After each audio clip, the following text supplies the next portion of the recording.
All right, we are up and running, good to go, good to go. This stream, what is it? 4, I do believe. Stream number 4 of trying to get this dang shiny Tepig to start off our good old black and it's black too because that's the game we're completing it in, but it's really black and white too. I just realized the lighting in my room is completely different right now because it's actually daytime outside for the first time I'm streaming. So yeah, it's a little or did I not adjust my settings? Doesn't really matter. Camera, it's fine. We're sitting at a good 575 encounters right now. We're ready and rocking, good to go. So I'm just going to throw off a first round of resets right here to get our golden Tepig. And I want to give a big shout out and thanks to Justice Animal Training 101 for dropping in and giving some good words of encouragement right before the stream. Sorry I was not available to see them until just now. Just a tiny few minutes late getting to the stream, but that's probably, unfortunately, always going to happen with me. I am terrible at getting things done on time. But we will we'll push through and persevere through that. Hopefully, I'll never be, I'll say too insanely late. I think I was almost 20 minutes late yesterday or 2 days ago, whenever that was. So that's pretty late for the scheduled stream time. The first two are unfortunately a no-go there, putting us up to good old 577. Yeah, my camera's really throwing me off. It's like yellow compared to like, it's kind of normally a more whitish. I don't know if I needed to adjust my OBS settings. Normally I go into my camera settings before every stream, but I didn't want to be too incredibly late, so we're just running with how it is right now. We got more of a nice warm vibe to the room instead of the cooler tones. And you know what I need to do? Get things up and running over here as well.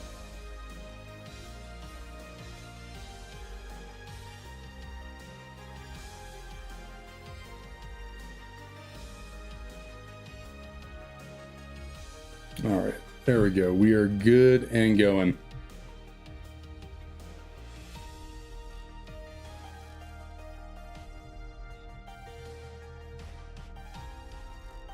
Hi, little Leo. What you doing? You can come and say hi. You can come in here and say hello.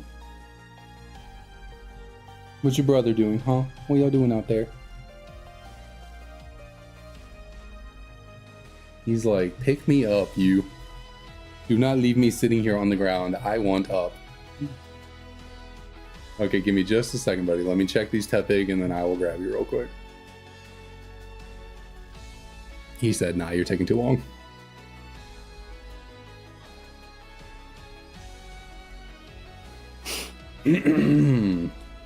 Okay. Will today finally be the day? It's earlier in the day, nice 2 p.m. my time. So I have all day every day.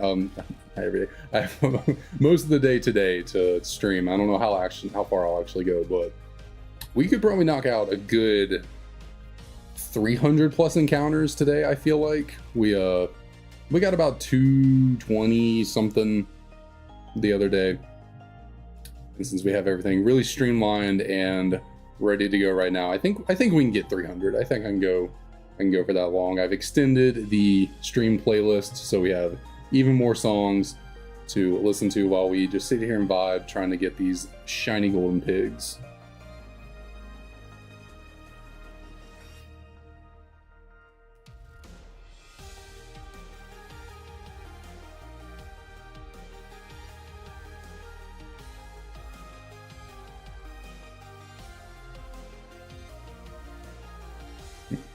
I don't know why my second DS was off there. I guess I do the resets. I do one before the other. Sometimes the timing's a little off when I'm clicking A. Oh, I know what the... What's up?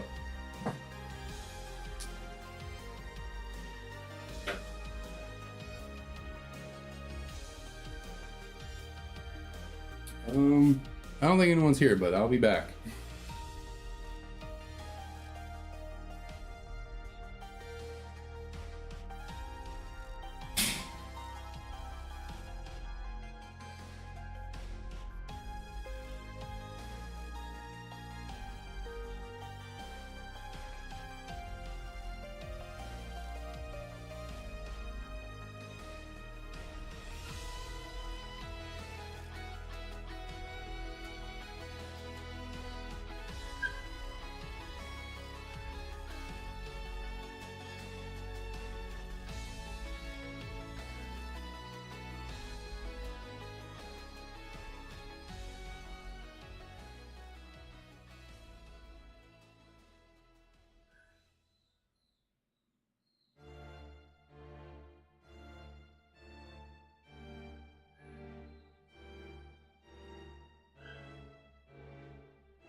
All right.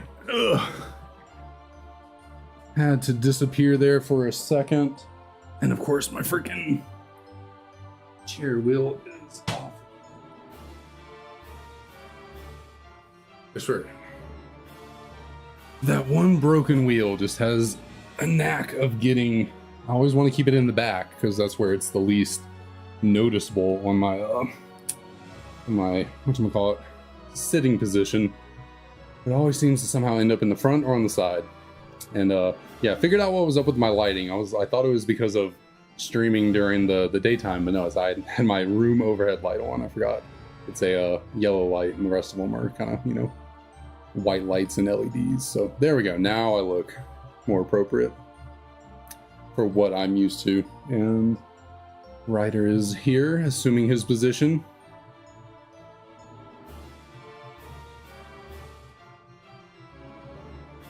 What was that? I heard you.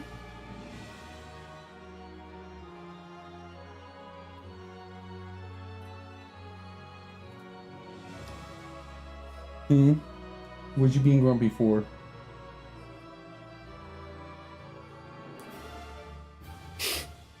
All right. Let's get back on track. I had to run outside and move my truck real quick. I was taking up the driveway and fiance needed to get out of the garage to go somewhere.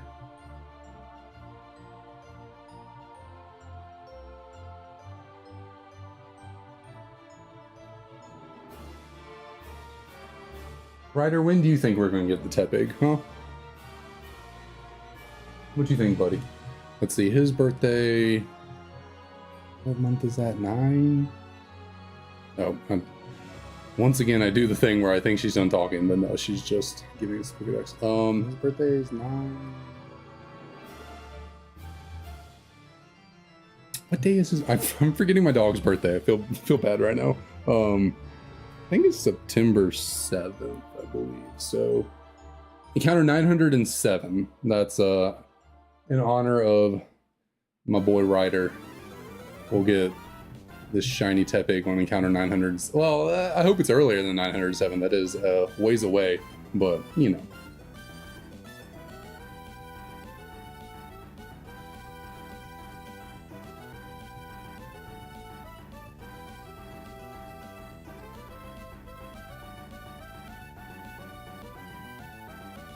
Honestly, I can't remember the last time I fought Wally, so I would honestly not recognize this as his theme.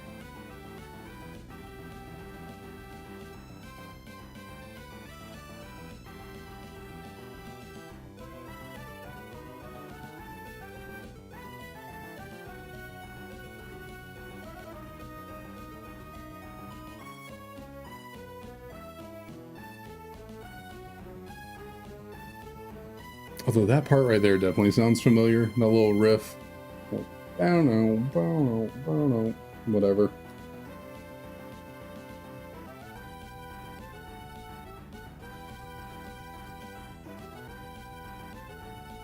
So how's everyone's weekend been for anyone who's here? Do anything fun? I had a little bit going on yesterday. Went to a kind of a family event in a way. One of my family members is moving away, so went to hang out with him, see him off. I mean, I'll probably see him again before he actually leaves, but you know, a little something we were doing for him. Raylan, what's up? Glad to hear things, you know, just trudging along. Sometimes that's all you need. You just need a nice chill weekend where everything's just going smooth. Nothing real crazy to report on. I'm hoping to eventually get one of those. I feel like I'm constantly busy doing something on the weekends. At least recently. I was having a very slow year for the first like 6 months. Yeah, roughly, yeah. And then the last like 2 months have just been constantly having something to do.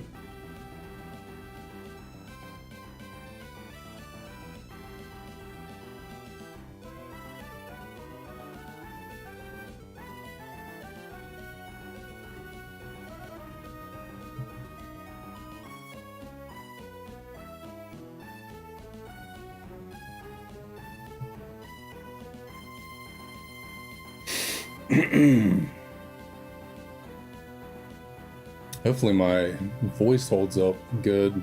For some reason, I don't know if it's allergies or what, but I was like kind of losing my voice last night, and it still feels a little like scratchy. So hopefully I hold up fine for the remainder of the stream.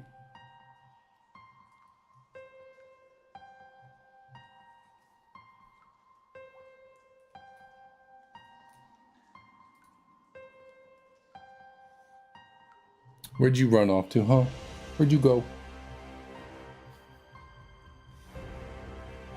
A little, call him Helicopter Tail. My one dog, Leo. Just standing here right next to me, just staring at me. His tail's just spinning in a circle.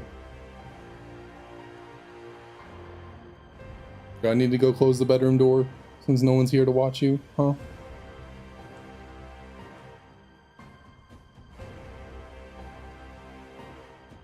You gonna get whiny on me, huh? Dachshunds, they are adorable, but man, they are some clingy little dogs. Oh my lord, they are clingy.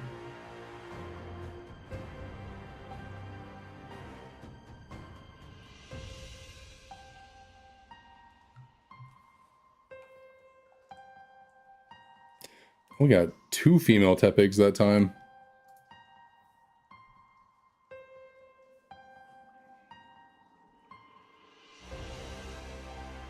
Where'd Leo go?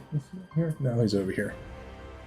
Do have to watch out for my one dog. He's only a little over 1 year old, so he still gets into some mischief sometimes. Sometimes they love to get underneath my desk and like all up in my cords and stuff, and I do not have good cable management whatsoever, so sometimes they get caught and I have to carefully remove them so I don't knock anything over. Be careful they aren't pulling any of that right now.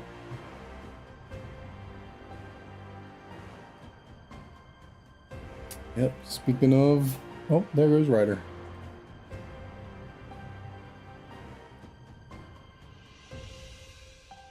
Yep, and they're right. No, Ryder, you do not get on top of that. That's not a bed. We've been over this before. And I need to just get that thing off the ground, but he has tried to make a bed in that Dragonite hoodie number of times, and I had to tell him no. I just need to get that off the ground and like hang it up somewhere or something.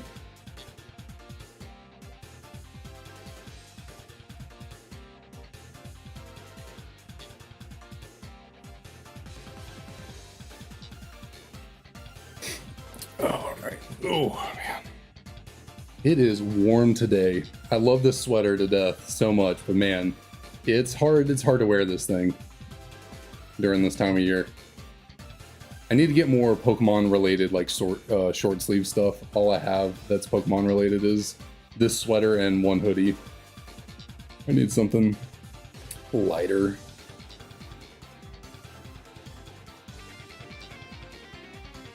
I do have some other non-Pokemon. I have some like Star Wars shirts and Harry Potter and stuff. A couple anime shirts, but I don't wear them all that often. But honestly, I've grown out of a couple of them. Picked up most of those when I was a skinnier lad. Now that life has caught up with me, I put on a few pounds and clothes don't quite fit the same that they used to.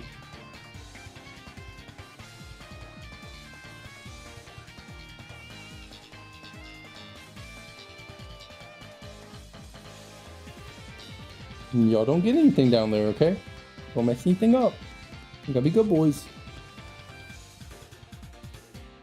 Mom will be back real soon.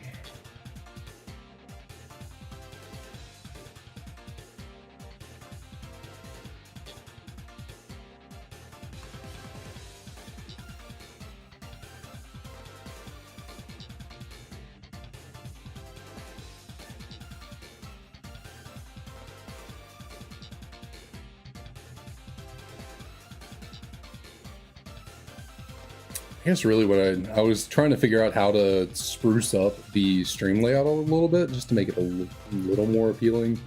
But I think having the keyboard in the background with the strobing lights kind of helps in a way. I do have well, I don't have a strobe light. I have a light that I could set just a specific color too that maybe I could put up behind my DS's.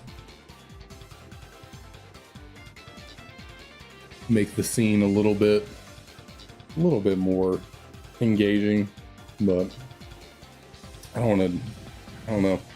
It's all part of the process. All stuff I gotta figure out.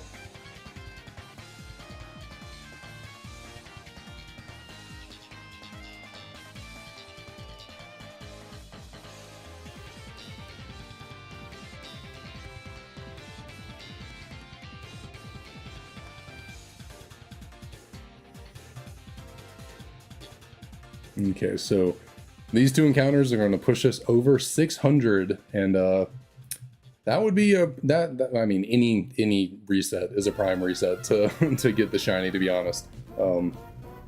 601 would be a cool number though to land on. Also would be a cool number to land on is 1. Singular reset. Singular encounter, I should say. Unfortunately, though, 601 is not the magic number for us today.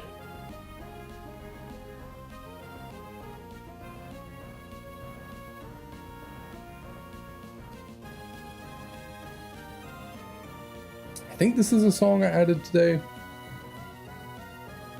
This Latios Latios remix. Or maybe that was yesterday. Can't remember.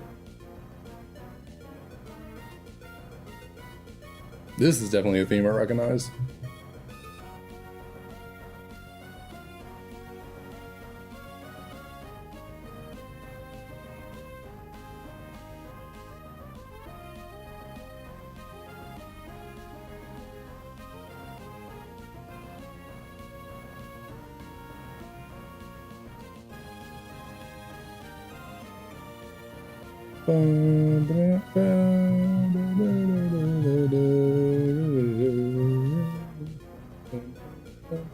Dun, dun, dun, dun, dun, dun.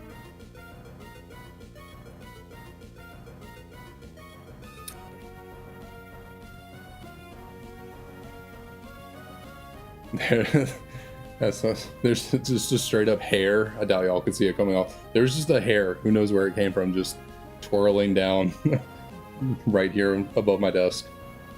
Just caught my eye. I was like, what is that?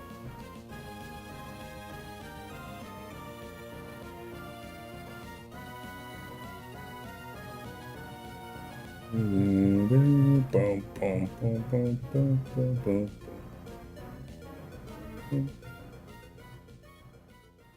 my cup. There's my cup.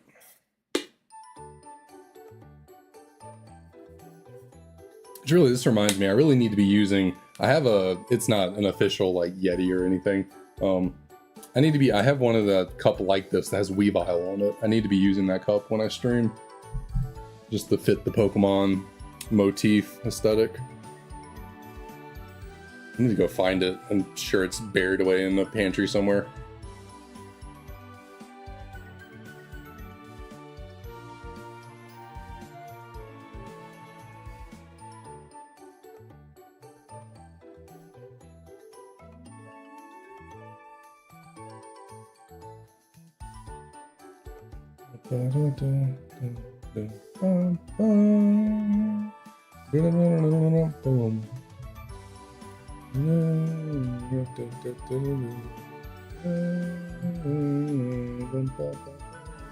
I think Gen 3 is about the only music that I could confidently like know well, probably because I just played Ruby so much growing up. But outside of that generation, I feel like I play most Pokemon games on silence.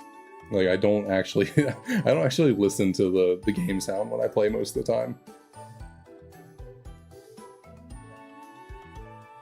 Which I should probably change because, you know, especially the older ones like Gen 4 and 5, real good themes.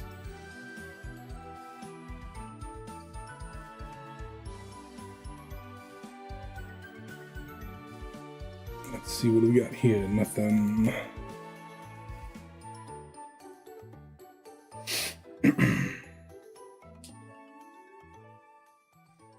I really should go check where my other dog went. I don't know what he's up. He probably just went and laid in bed. That's what he typically does when he is bored. But he's still in the potty training stages, so hopefully he has not gone and peed somewhere.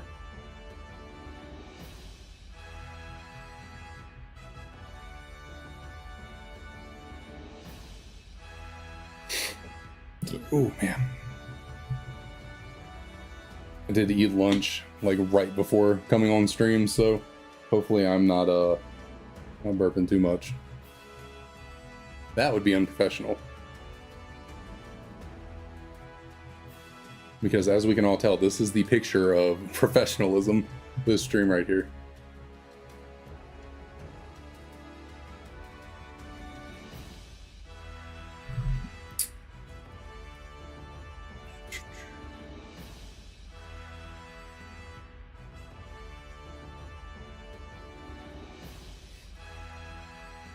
Anyone have anything interesting going on this coming week? Let's see, how do you pronounce that? Shansquan? Hopefully I'm pronouncing that right. Shansquan? Yeah, I'm trying to get every single shiny that exists in this game. And even the ones that don't technically exist, I'll find a way to get them too.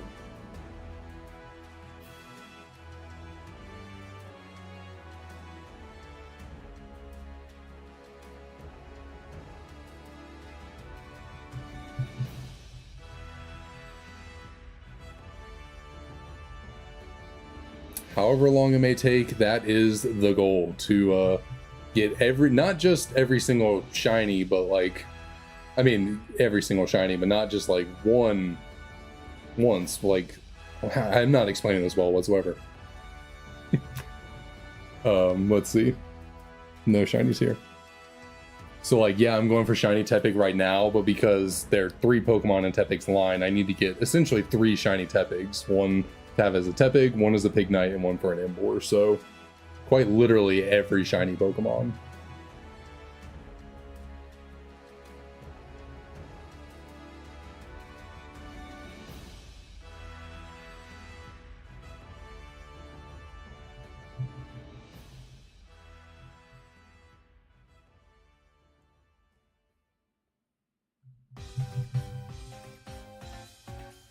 I appreciate that. It is certainly going to take a lot of luck, you know, to complete this in any amount of time less than 5 years.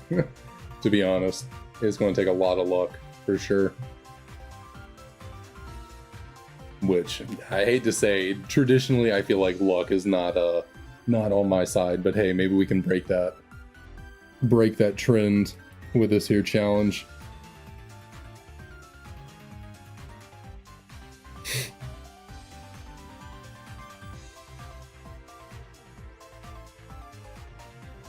I don't want this right here. Kind of like that's fine. Yeah, I think that's good. Okay. Yeah, that's a lot better. I had the cord for the camera that's recording the DSs right now. I had it running across my desk and my arm was just sitting on it. Starting to leave marks in my arm. Starting to, I wouldn't say hurt, but just feel a little awkward. Move it out of the way slightly. You know what? I think after this reset right here, I think the next one we do, we're gonna do a whatchamacallit, a reset where we do Oshawott and Snivy instead. I like to throw those in every once in a while just to see what happens. So the odds right now are 1 in 8,192. So not very good, to say the least. It is a very small percentage chance to find a shiny. But hopefully in the future we can start breeding using Masuda method, which will increase our odds. I think it cuts them in half. I don't exactly remember what the Masuda method odds are, but the reason why we're playing right now currently, you know, I have 2 Japanese games going on right now, is so that I can get a foreign Ditto traded over to my English copy, which I have on another DS over here. And then we can do a Masuda method breeding to increase our shiny odds, and then hopefully I can get a shiny charm eventually. It will take a lot to get a shiny charm in this game, but the goal is to try and get it before we do the bulk of the shiny hunting.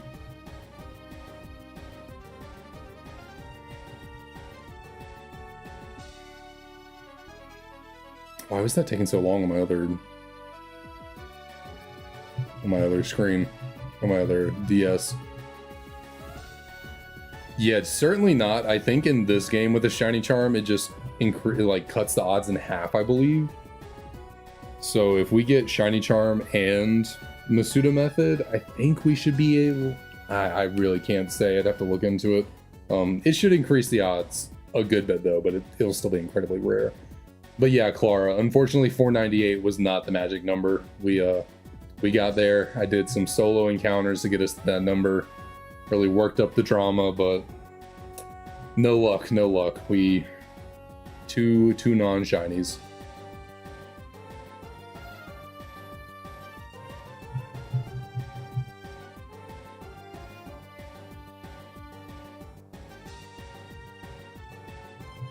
Oh, I did say we were gonna do well, shoot, I already grabbed one Tepig.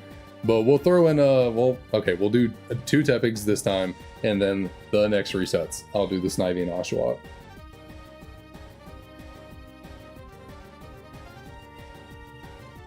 But yeah, this game right here was actually the first game with a shiny charm.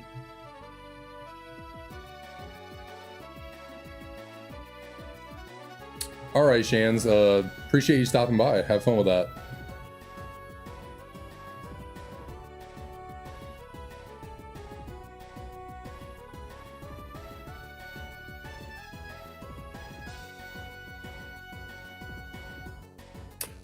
Yeah, the C gear on whatchamacallits,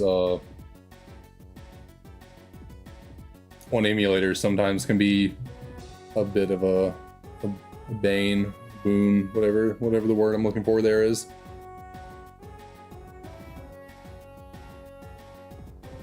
Because the game is like trying to figure out how to connect to the internet and whatnot, but it's not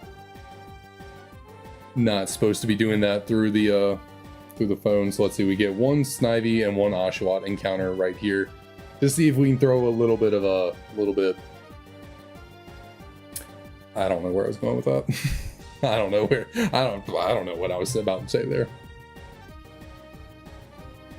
Throw a little razzle dazzle into the lineup. I don't know.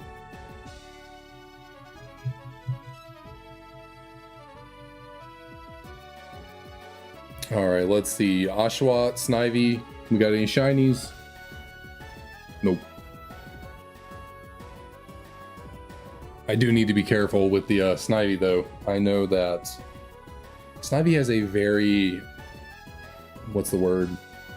Minor shiny? Minorly changed shiny? You can barely tell the difference between regular and shiny Oshawott.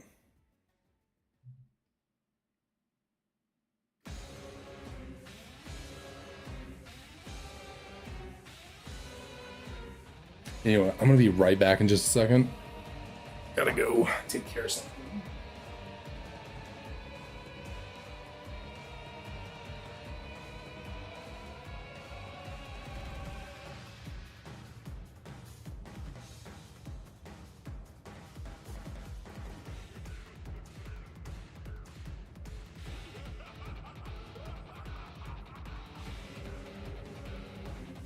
Okay. Yeah, I just wanted to go make sure that one of my dogs was not getting into any trouble currently, since they're out in the living room alone and I think our bedroom door was open. They're pretty good. They're good dogs for them, you know. They've never really been destructive. Knock on my desk a little bit, my fake wood desk. Other than the new one, the 1-year-old, he has chewed, like, kind of gnawed a tiny, I wouldn't say gnawed a hole in the wall, but he took off some paint one day before we caught him. He was just laying in their dog bed and had his head kind of leaned over the back, and then I went over to check on him and he just took off a little bit of paint with his teeth when he was real young. But since then, he hasn't done anything of the sort, so I guess, well, he did chew up a little bit of carpet also when he was younger. But other than that, they're pretty good. They're good. they've gotten pretty used to just chilling when we're busy.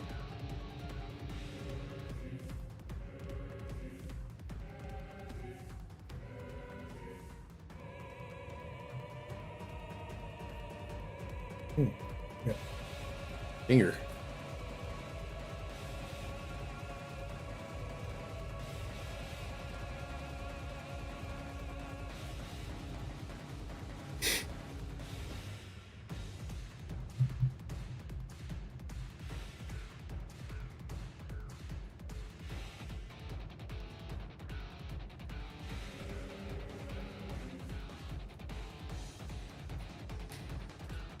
I'm honestly really glad that Tepig is my favorite starter from these three, and so I chose for it to be the first one we hunt, because having to move to the side, you know, left or right, every time to want to encounter like Snivy or Oshawott would be really annoying, and I mean, it wouldn't add like a whole lot of time to the resets, but it would definitely add, you know, some seconds here or there that would add up over the course of, you know, thousands of encounters, resets, or whatnot.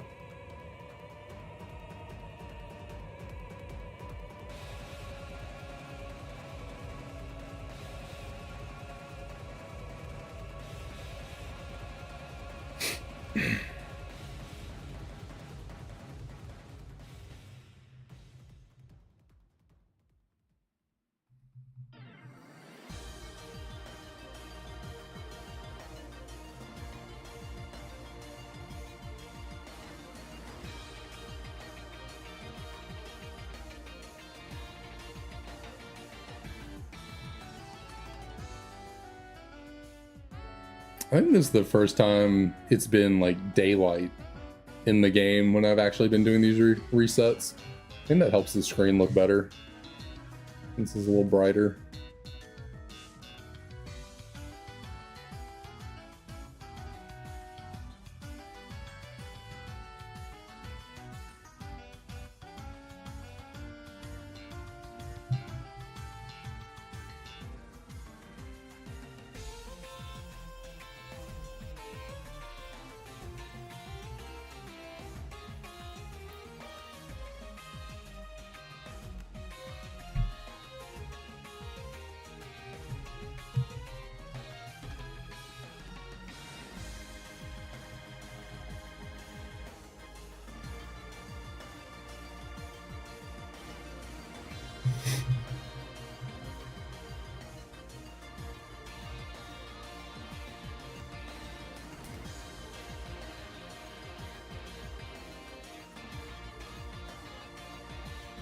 Let's see, what do we start? Oh, we've already knocked out 50 resets. Only been going for a little over 30 minutes. I've taken some little breaks here or there, so yeah, I think we're in a good groove.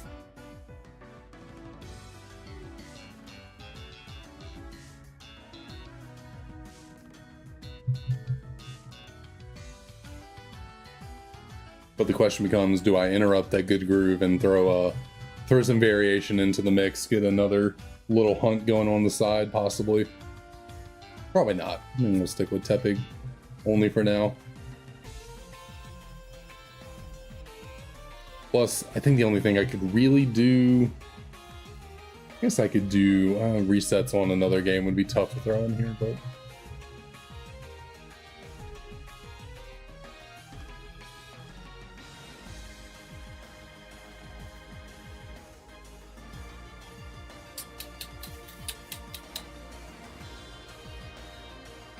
yeah. You ever just have random elbow pains? That happens to me. I don't know. I'm getting old. This random little spot right here in my elbow. I massage it occasionally though. I think, you know, years back I was much more into lifting weights than I am currently. Well, I'm trying to get back to it. I think I did a little something to my tricep kind of elbow one day, and it's just never really gotten back to feeling the same. Only in the right arm. My left arm is good. A little bit of soreness in the right elbowish area right here.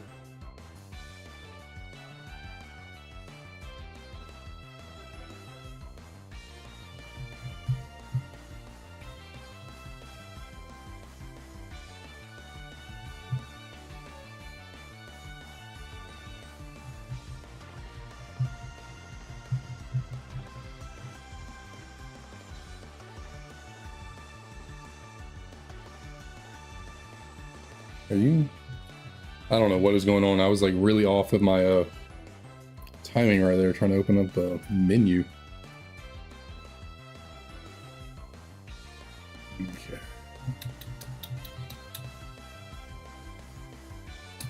I was saying that earlier, kind of at the beginning of the stream, that encounter number 906 or 907. Yeah, 907 would be the next target encounter for getting the Tepig. That's when my first dog's birthday is, but I think we should have a target before that as well. 907's a ways off, so what's a good number to throw out here before 907? Where do we think we'll find this shiny Tepig? Anyone have a lucky number in the anyone have a lucky number in the 700s they happen to have off the top of their head?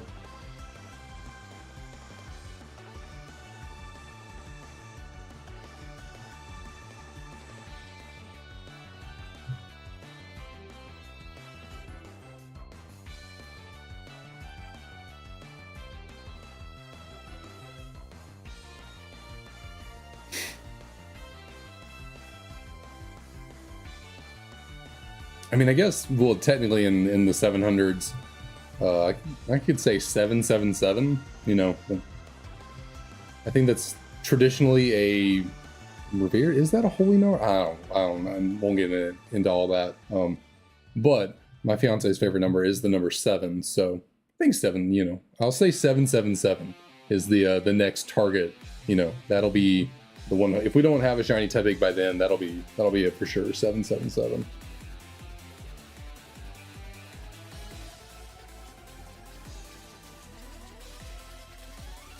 Well, Philip, I hope it's not 7,777. That, I mean, that's technically under odds, but I sure hope we don't get that high. I hope we don't end up there, but we probably will. Probably. At some point, at least, you know, there's definitely going to be a hunt where we get there.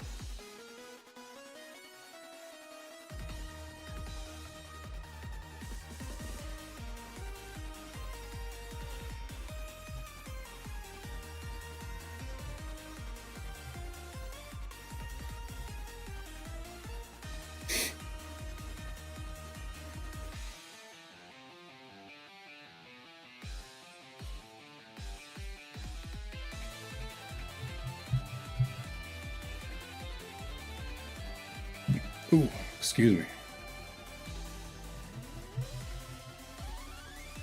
Ooh, I just realized what day it is. Today is Sunday. That means it is House of the Dragon Day.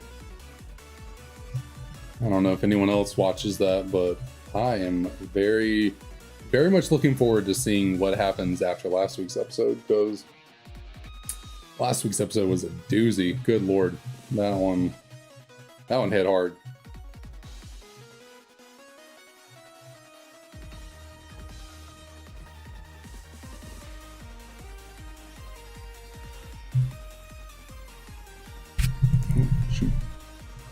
Okay, I did hit the encounter thing. I was just smacking everything around. Almost knocked over a DS, almost knocked over my microphone. That was probably, I just realized, probably not the best noise. Microphone getting smacked, but what can you do? What can you do?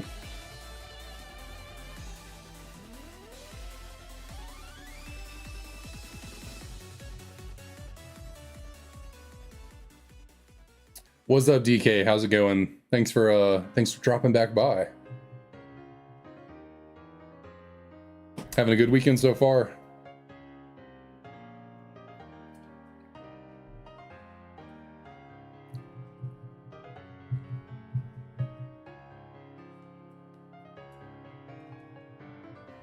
Did I scoot forward? I think I was trying to.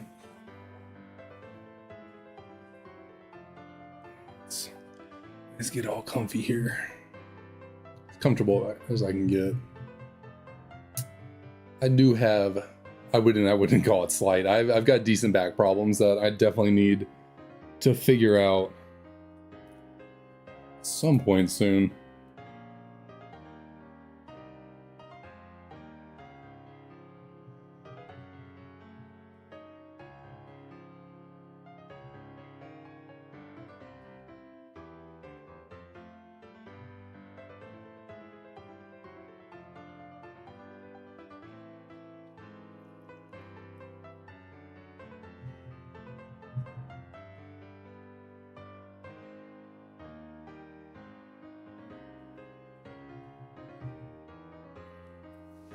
Man.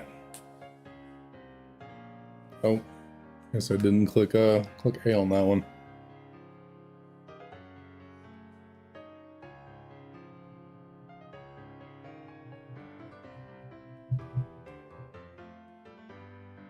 Boom, boom, boom, boom, boom, boom, boom, boom.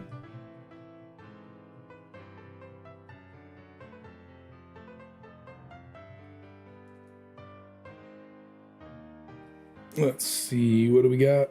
Nothing. Nothing. Just smack this a little bit. I think it's probably good.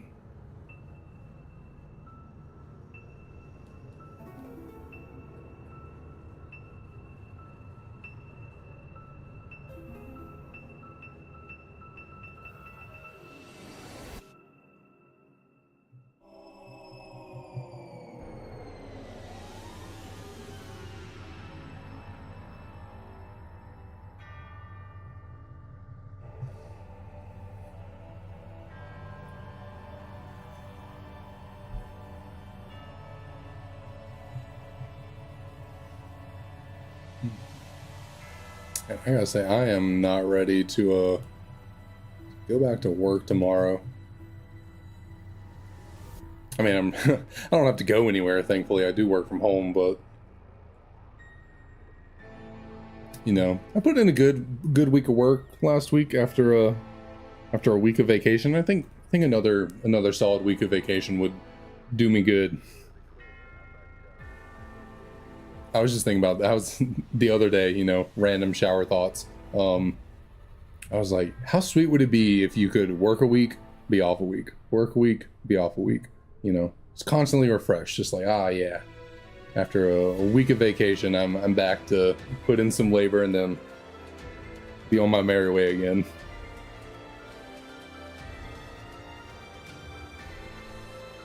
Oh, I feel like my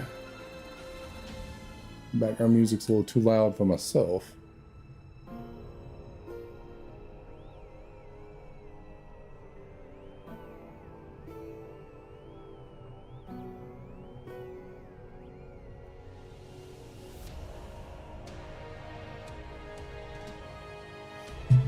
Nope, don't need to do that.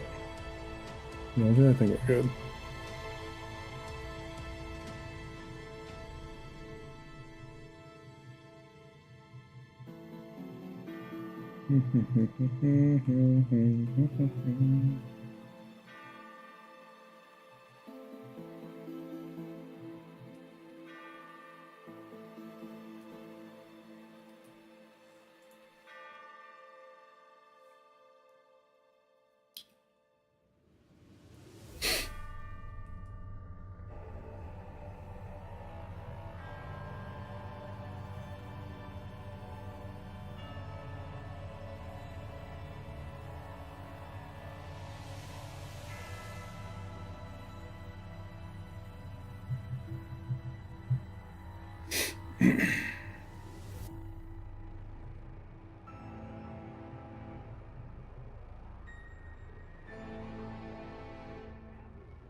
Yeah, on top of it, okay, I just realized, on top of it being House of the Dragon Day, I think there was a new episode of My Hero Academia yesterday that I have not watched yet.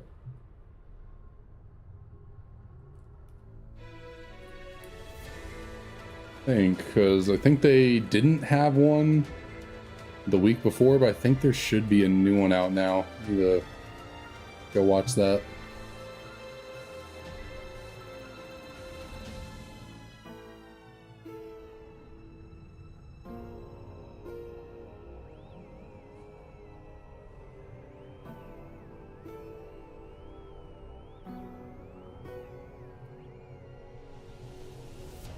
Yeah, Mandibuzz is an interesting one. I think it's because it's more of a defensive Pokemon, so like for a playthrough, defensive mons are generally not ideal because you don't have to play super defensive for playthroughs. So like, yeah, Braviary's better.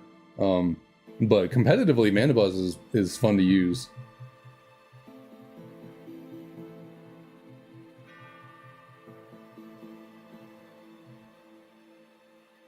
But if you're doing like a, you know, a serious challenge run or something of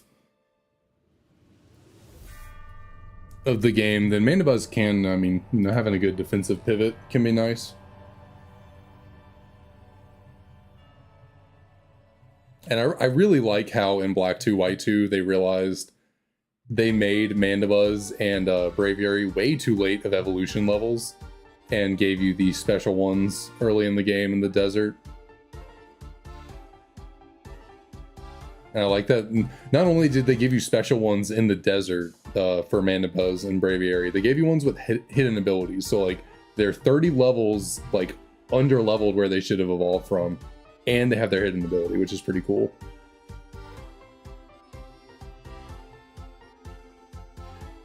And I can't remember, are the static Jellicent that you can get outside of Undella Town, do they have their hidden ability too? I've never really looked into it. I don't think I've ever really gone out of my way to use those Jellicent that you can get as a static encounter. But I feel like if they made the Mandibuzz and Braviary static with hidden ability, they would do the same for Jellicent. But yeah, and kind of like I also did it, did it a little bit for Volcarona as well, making it a static encounter so you don't have to do all the leveling up for Larvesta to get it. But they should have also done, yeah, that for Hydreigon too.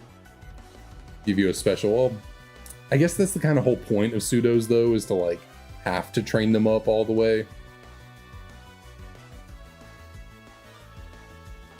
You know, the whole point is they're kind of weak and not all that worth using when they're little, but then once you get them fully evolved, it's like, wow, this thing's a monster.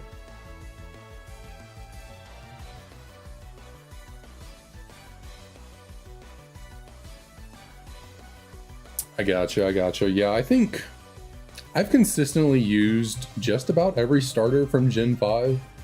I tend to lean away from grass starters traditionally, so I've definitely used Snivy less than the other two, but I'm pretty balanced on having used Tepig and Oshawott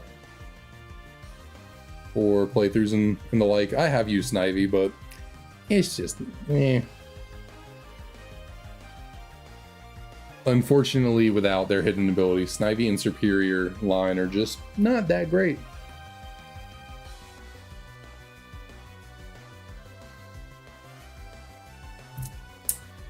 Gotta love it, gotta love it.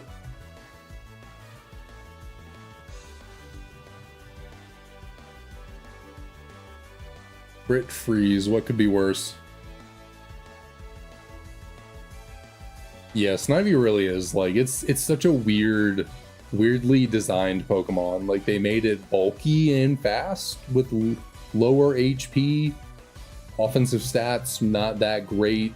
I mean, when you give it Contrary, yeah, it's really freaking good because Contrary Leaf Storm is insane, but outside of that, it's like Snivy, just not worth using. Really, grass types in general, I hate to say, grass types are just when it comes to actually being useful to play with. They have too many weaknesses.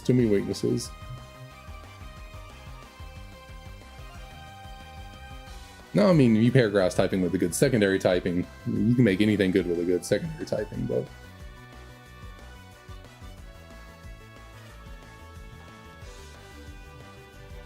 then, yeah, there are Pokemon like Amoonguss, that's a good grass type Pokemon. But it's because, you know, it's more, well, I guess even though grass does have a lot of weaknesses, Amoonguss still makes it work, but it's just, I mean, you give something Regenerator, you give it good moves like Spore, Rage Powder, I mean, it's hard to make a Pokemon bad when you kind of stack it with good attributes.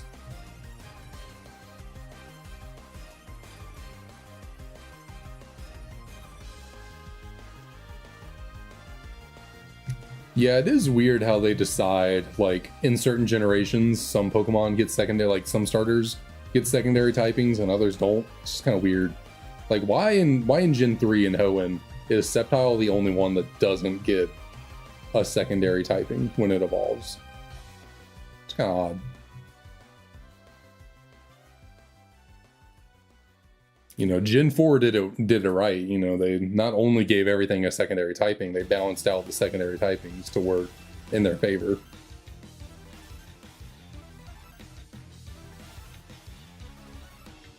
And then yeah, Gen 5, they were like, yeah, all that, you know, that creativity and, you know, stuff we did with the Gen 4 starters, nah. Firefighting once again, and then the other two are monotype.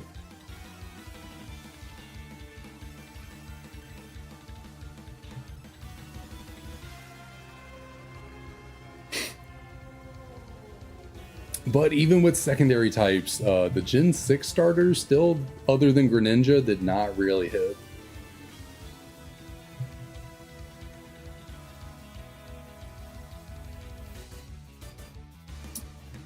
I feel you there. I feel you there, DK. I also tend to always go with fire type starters, traditionally.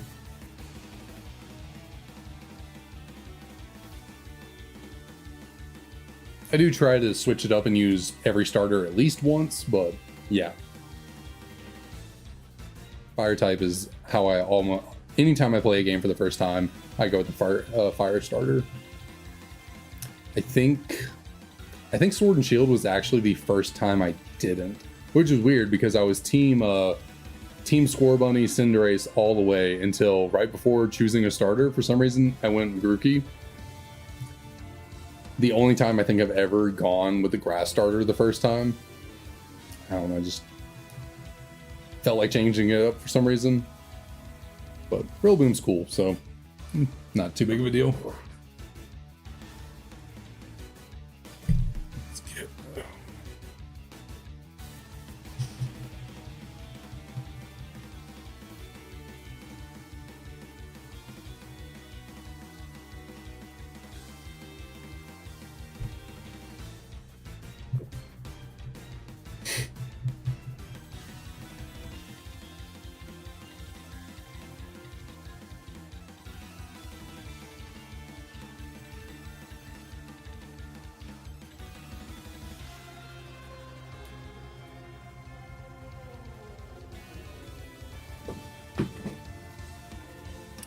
I do think those starters, though, they should have had secondary typings. I don't know.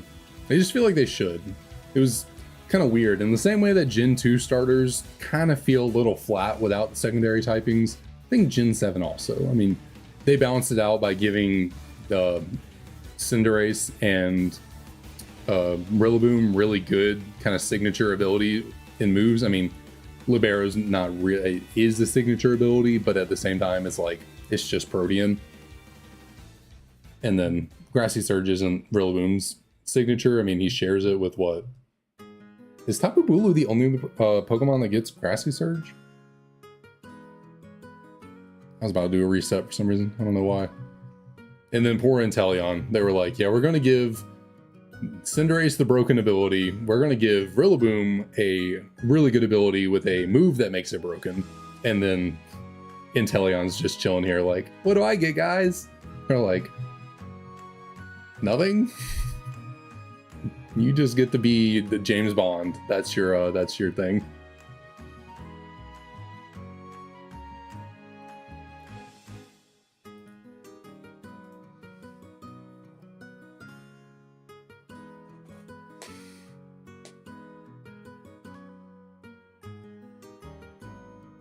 Who's what do you mean? I think Relly? What is Relly?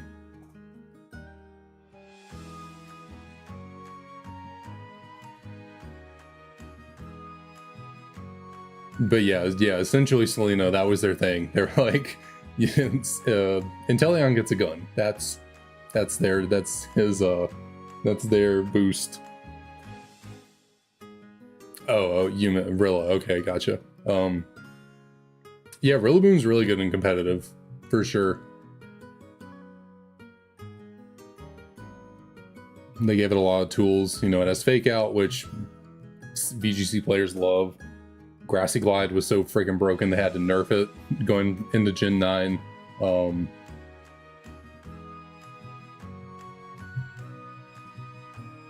Grassy Surge is just a solid ability because, you know, it gives you healing, it weakens ground type moves.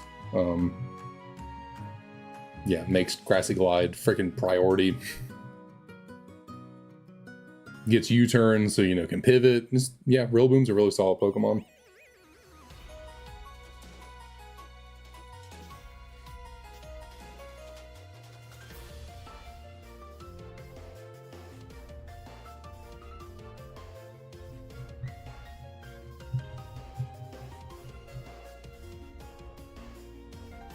Yeah, something was itching my eyebrow up there.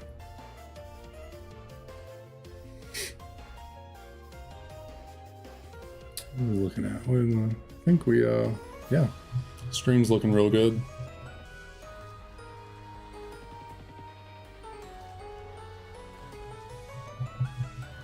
Yeah, I mean, it's hard to say. At this rate, it feels like, you know, starters just have to get better and better every generation, but I guess, yeah, I mean, they'll certainly make the starters of Gen 10 really good. I mean, they've made starters from every generation since Generation 6. At least one of them freaking broken. You know, Greninja was insane with Protean, and then they gave it Battle Bond, and then, you know, Incineroar's the best competitive Pokemon of all time, and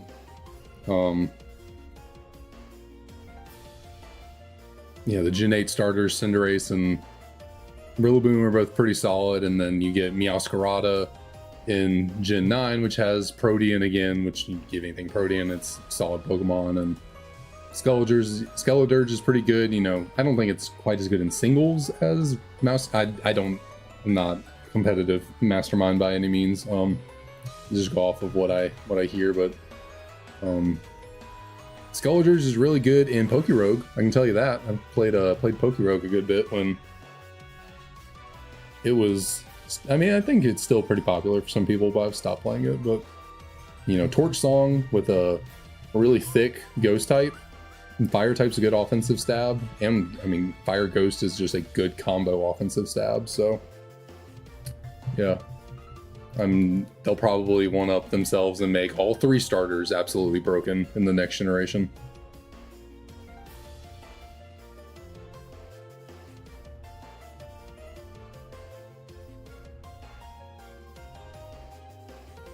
That's true. Quaquaval does have Moxie, which is a solid sweeper ability, and I think on top of having Moxie, what it's his signature move, Aqua Step, increases its speed. So you get it in on something low enough, you can take it out with an Aqua Step, and you get a free Dragon Dance, essentially. So, I mean, that's pretty solid. I don't think Quaquaval really has anything going on in VGC right now, but it's probably a decent competitive like singles Pokemon, I would imagine.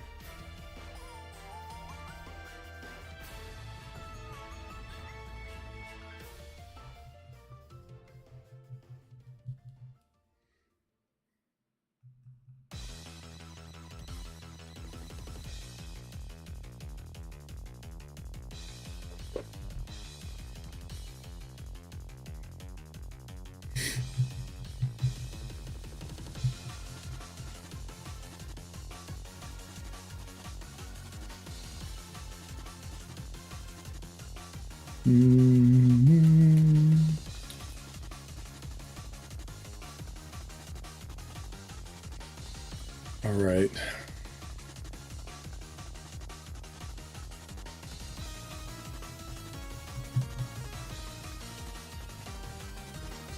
I just realized we passed number 649, so we are officially in a part of the Pokédex where in this game Pokemon don't exist anymore. So we have no more Pokédex numbers to pull encounters from. We're past the points of no return.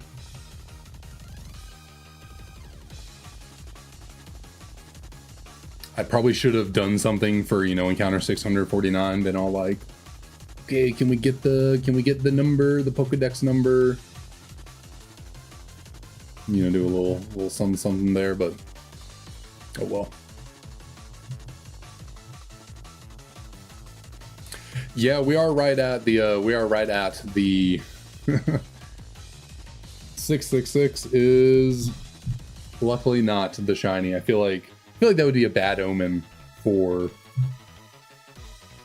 for this challenge to get the first shiny on 666. That would be a little bit unfortunate.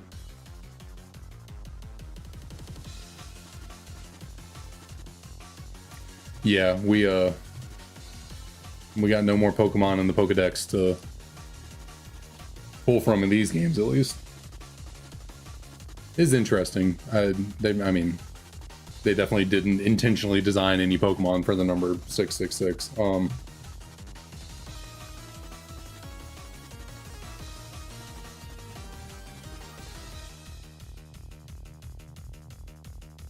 But you gotta feel a little bit for Vivillon.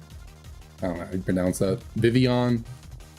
Probably 6 different ways you could try and pronounce that Pokemon's name, but I always liked that they gave that thing so many unique patterns. I always thought that was a really cool touch. Way back when X and Y came out, I was, you know, trying to collect as many of those as I could. For some reason, I don't know why. I was like, oh, this is sweet. And then the special event ones, like the Pokeball one. I mean, it's a cool touch. I like that. I like when they do neat little things such as that with Pokemon designs. Honestly, it'd be cool if they did more of that. Like give Pokemon extra color patterns and skins that aren't shinies.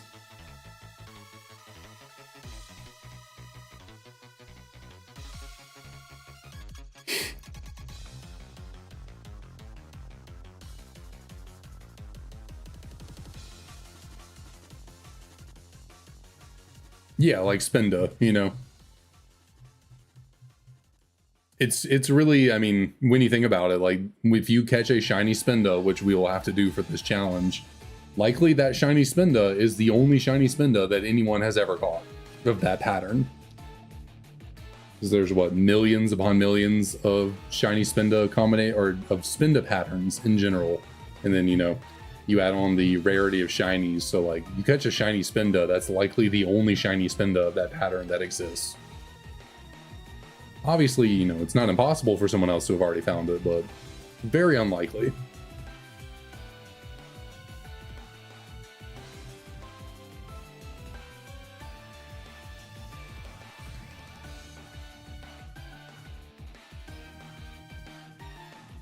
Oh, man.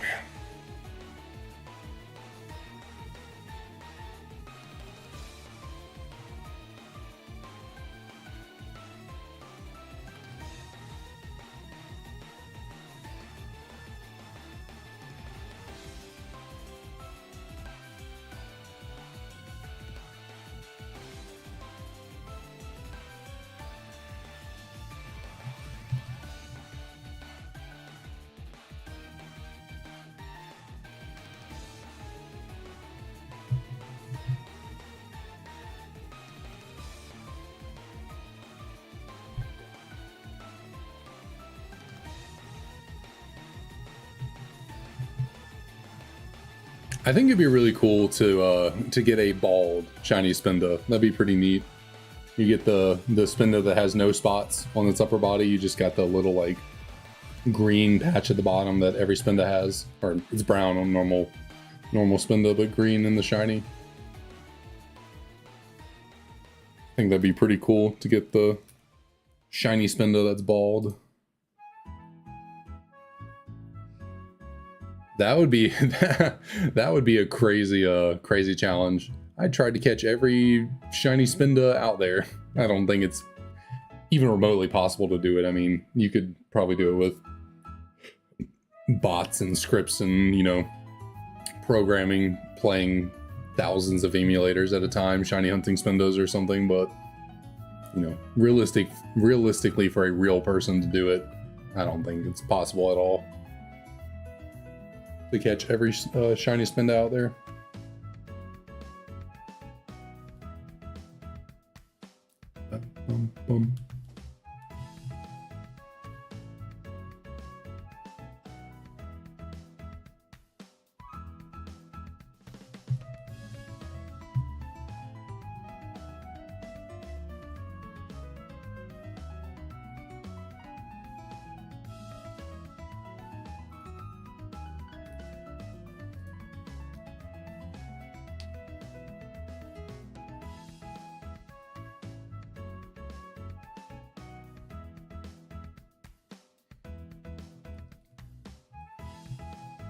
Yeah, that is a neat little pattern there, Selena.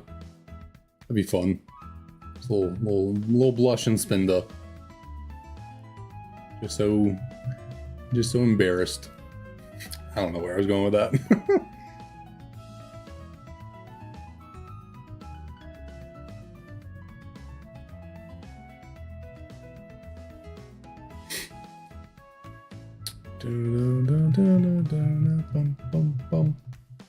Bum bum bum.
Creeping up on 700.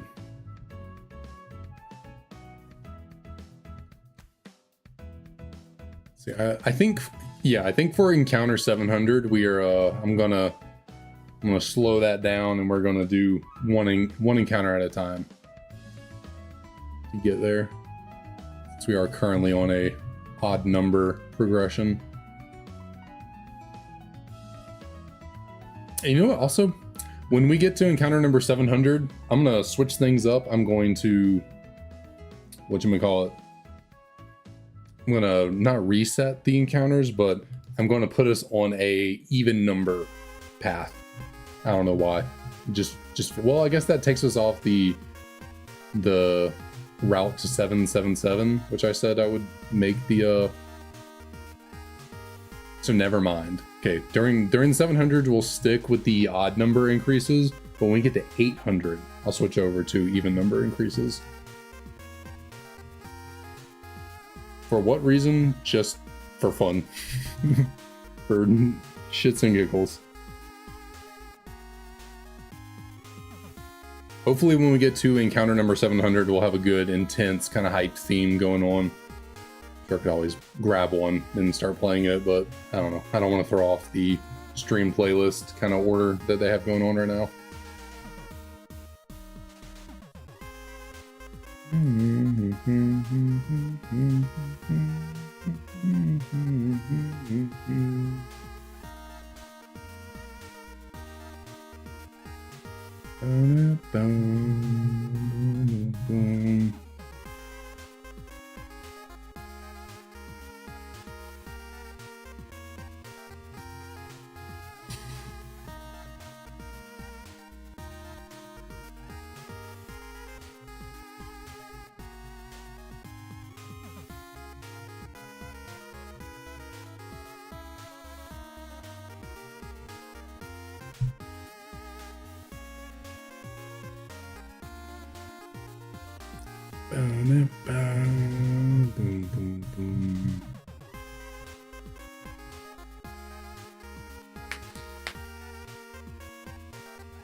That's insane. 10 resets for a shiny Lugia? I'd be losing my mind.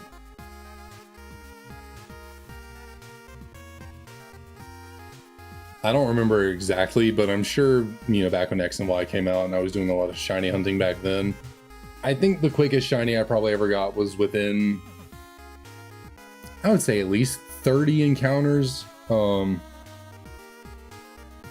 like, but it was like, you know, Friend Safari, the encounters, the rate of encounters for shinies in there was like, what, 1 in 200 or something? It was insanely low. Like, Friend Safari was so easy to use for shinies. So when it comes to actually hunting, I mean, like full odds hunting, I couldn't tell you what the if I've actually gotten a shiny in really low number encounters. I know when I was resetting for a shiny starter in Soul Silver, it didn't take too terribly long. I didn't keep track of the number of encounters, but I probably only did a few hundred resets and got a shiny Chikorita. So like, realistically, I got it pretty fast. I think it was only like, it was probably 600 encounters at most. You know, I was soft resetting off and on, like very slightly for a week or two. And so it really wasn't a bad hunt at all. It came pretty quickly.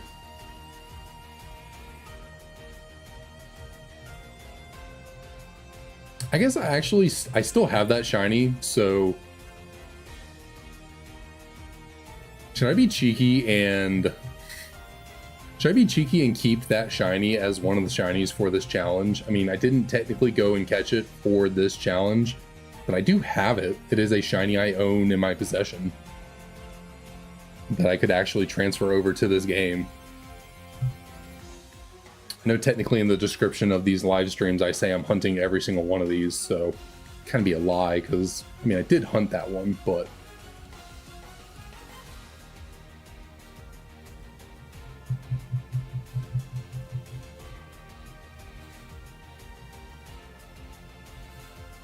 let's go ahead and give myself a shiny Bayleaf. That's where it is at right now. I don't think it's evolved into a Meganium just yet, so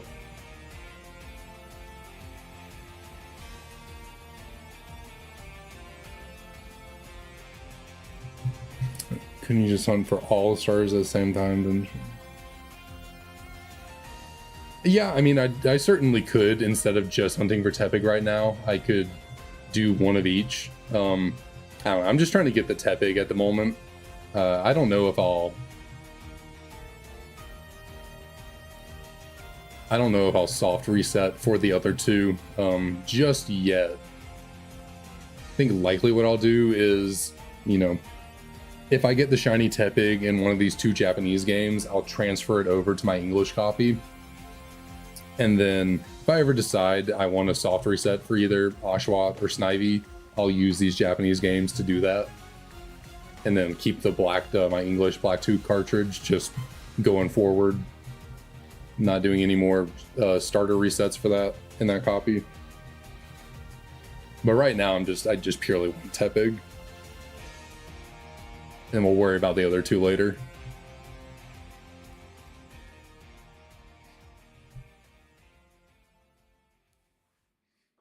We good on? Yeah, we're good.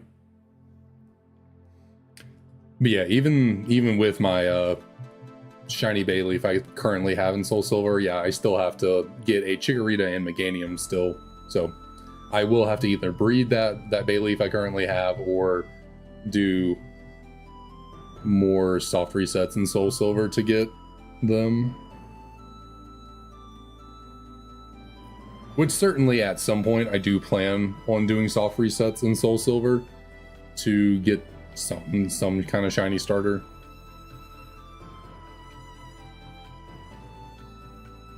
But I'll have to make sure to get my current Bayleaf off of there first before I reset that game.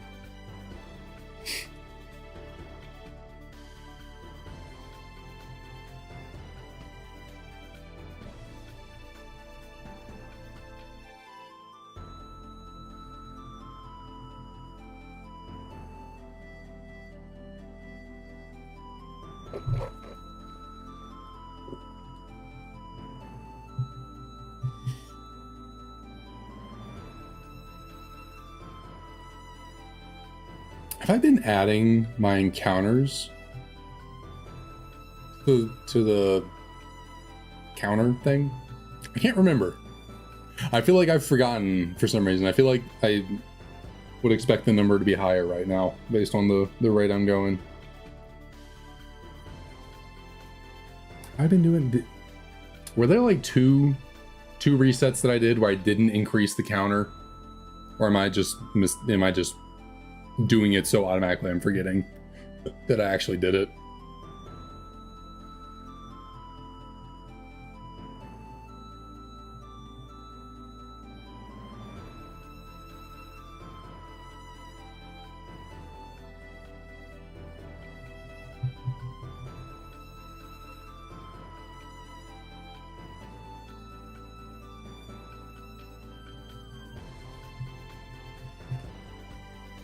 We're all good? Okay, cool. I guess I'm just getting so in the zone, so used to doing it that I'm forgetting I'm doing it. I do that all the time with locking my car door and my house door. I will literally go out of my way to be like, okay, remember, you are locking the door. And then 5 seconds later, I'll be like, did I lock the door? And I did. And it's like, how do I keep forgetting? It's like, you went out of your way to tell yourself to remember and you still forgot.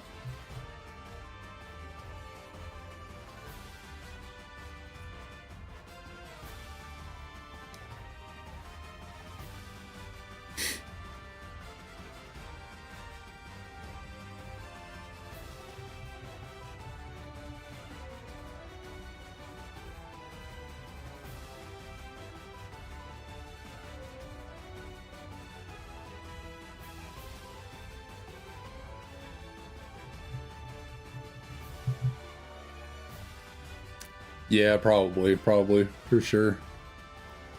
You get in the habit of doing something, your brain glazes over the task, and just autopilot through it.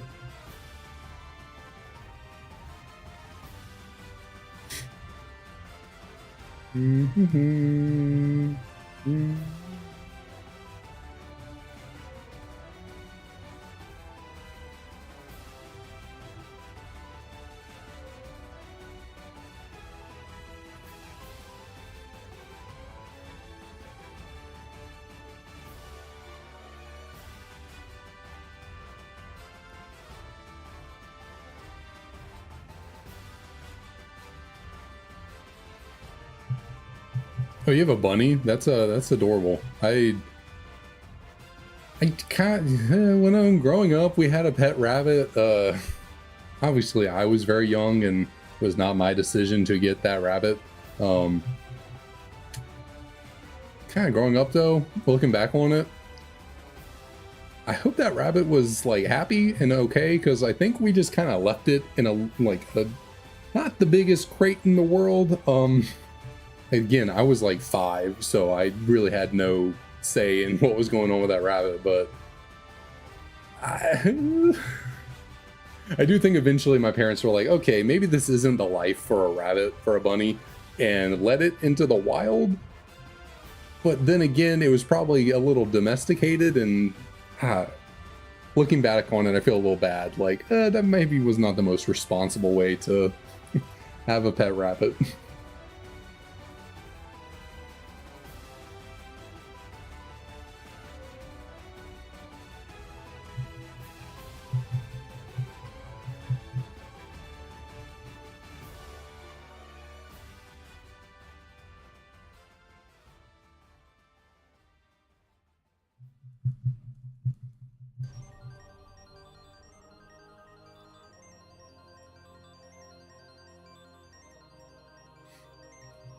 Yeah, growing up, I've kind of realized that, like, I mean, my parents were super young when that was, I guess they weren't that young. They were probably my age I am now when that happened. But yeah, I just don't think they thought anything of it. They were like, oh, we want a pet bunny, and then had it, and kind of realized maybe there was a better life the bunny could have. And without thinking about it, they're like, oh, we'll just put it back into the wild. Not realizing it probably wasn't well suited to be a wild rabbit.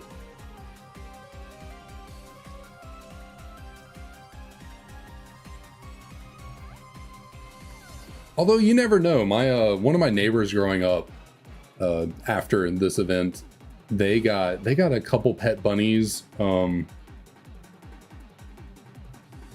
for Easter one year or something, and I don't know what happened to most of them, but I know one of them got out, and that rabbit lived around the area of our houses in the neighborhood for years. Like, that thing thrived in the wild around our houses. That thing, you'd see it all the time, and it was crazy it survived for so long, because like that, we had a very wooded area around our houses. There were a lot of hawks in the area. That rabbit persevered for a long time.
Let's get nice and situated here. We are coming up on encounter number 700, which we will do a nice little encounter spectacular. See if we can get a shiny Tepig on the clean 700.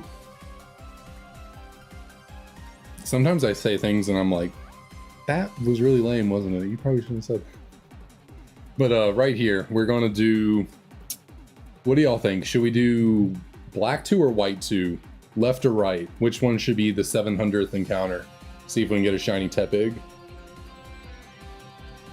I feel like we haven't tried doing this before with our white 2 copy. I think we've done it with the black 2. So I'm feeling, yeah, okay, yeah. Everyone's also in agreement. White 2 should be the one we pull for the 700th encounter here. So we will grab our little Tepig friend. Bianca, show us what's up. He's up here on the top screen. So this Tepig right here, that'll be shiny. So click enter. I guess we need to keep you on the top screen. Back you up a little bit. Make it a little possibly clearer, maybe. Oh, you know what? To add to, I do have a stylus. Oh, I do. Huh. This is a new DS I just bought and came with a stylus. Okay, let's name.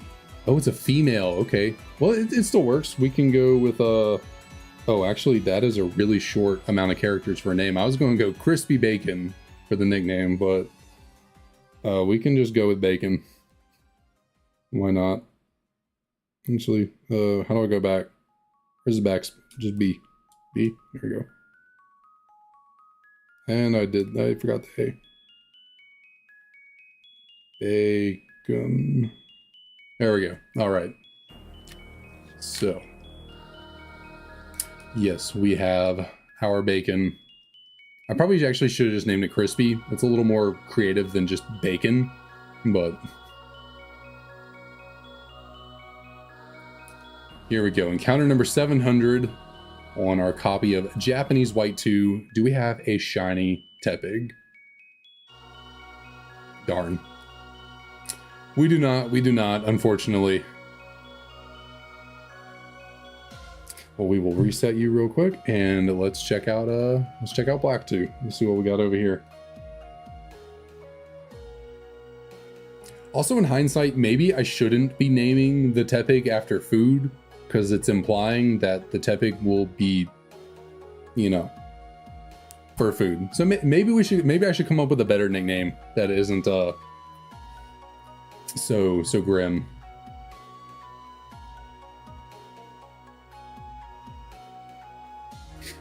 That would be really cool, DK. Yeah.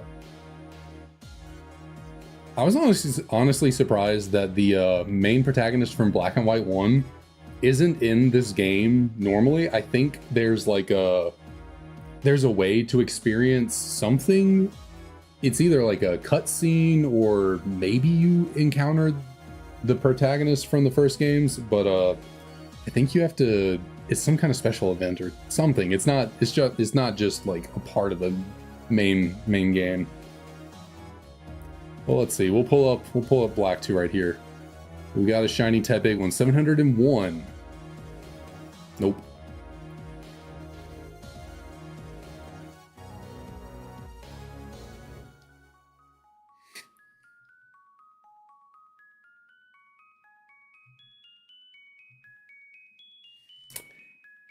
Antler boy. that's a that's a fun antler boy. I don't know how they came up with that. That's right. It's memory linked that you have to do something through to even kind of see the OG protagonist.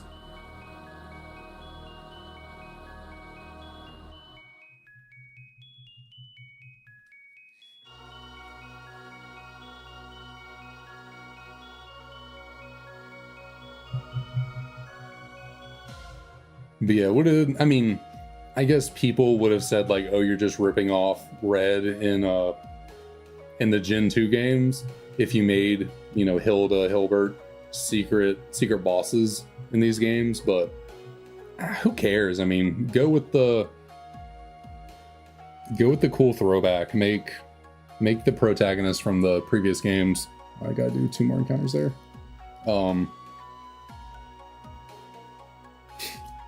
Kind of secret battles for you in the new ones.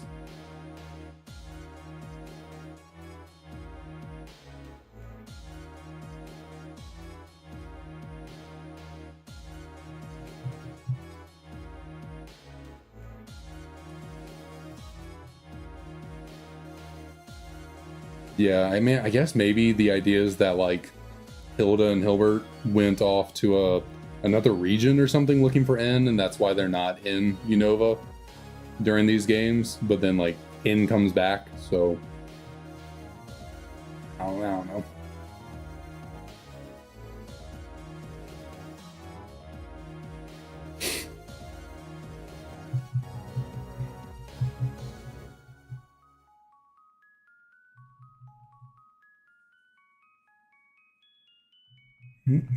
Hello, little man. What you doing?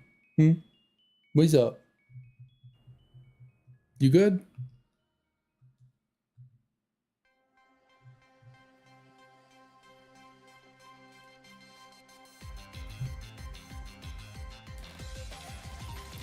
Just one of my dogs just ran in here, stood in the doorway, stared at me for a second, and dipped. He said, "Okay, just want to make sure you're still here." Like, you know, you can hear me, but hopefully, yeah, maybe I should take him outside. I don't remember the last time they went outside, so actually, I think I'll be back in just a few minutes. I'm gonna go take my dogs outside real quick, make sure they're good. So, yeah. Talk amongst yourselves, listen to the background music. I'll be a few minutes.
All right, now that I am back. Ooh, what's up, everyone? Anything going on?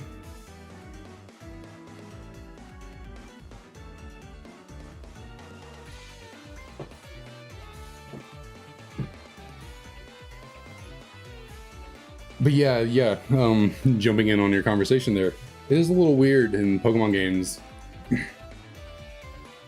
Kids are just like, it's just cool, just going off, doing whatever, just disappearing. You're 10, 12 years old, have fun. But no problem, DK, thanks for stopping in.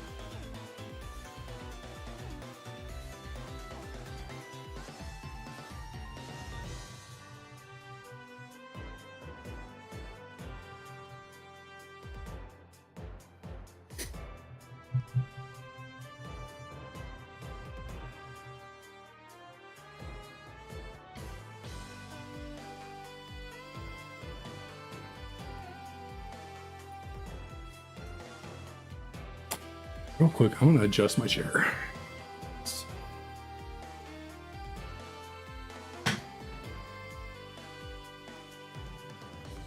Hopefully, I can get the wheel to stay at the back.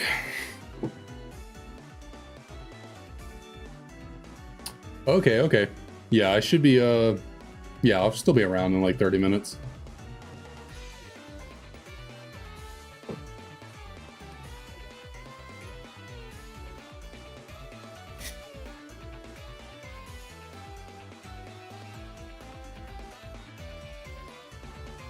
Yeah, I mean, it makes more sense when you think about the fact that these are Japanese games, because like I think kids in Japan, I don't know this for certain, I've never been there, but I think I've always heard kids in Japan are allowed to be a lot more free in how they kind of roam around places, because I think like what child abductions, like kidnapping, it's like not, I don't think it's very common. Like I think I've heard people say like you go to Japan, you'll just see kids like taking trains by themselves, like going around doing things on their own. They'll be pretty young, and like people are just like considerate to just let them do their thing and not really interfere.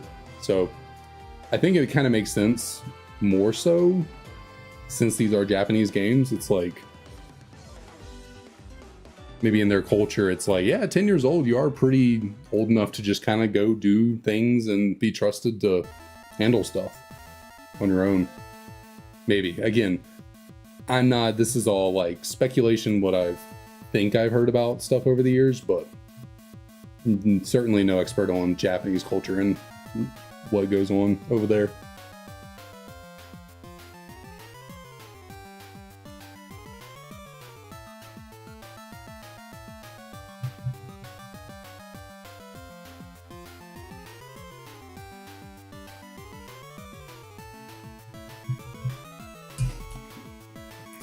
This door open.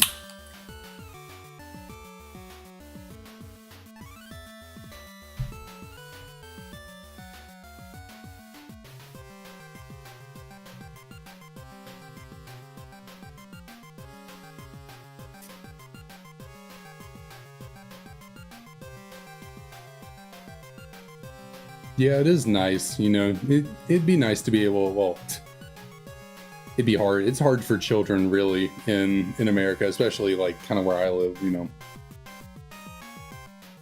How are kids going to go out and do anything on their own? You got to drive everywhere, you know, you can't, there's no real public transit, you know, where I am. I know some people live in, you know, bigger cities that they do have more accessibility to public transit, but in those cities you wouldn't really trust people around your small children while they're out and about doing things on their own. But like here, you know, kids that live in the same area as me, it's like, what are they going to do without their parents? They can't go anywhere. Can't drive. Can't order an Uber. Not that you would want them to order an Uber.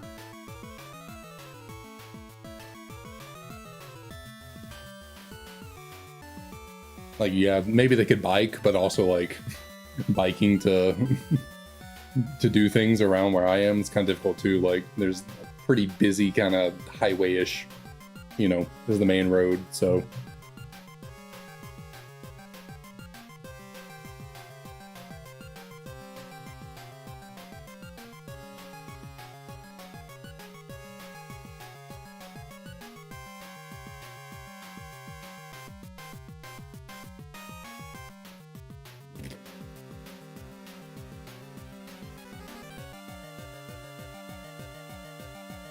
I love 8-bit. I 8-bit. I said 8-bit. 8-bit remixes. I love them. I don't know. It's nostalgic. I like 8-bit sounds. I think they're more fun. I don't know. Sure, maybe it's not as. I don't know. I don't know where I was going with that. But yeah, I just like 8-bit remixes. I think they're really fun.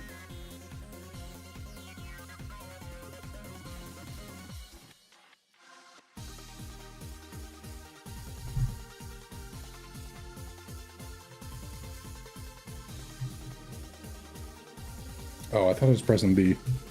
I was not.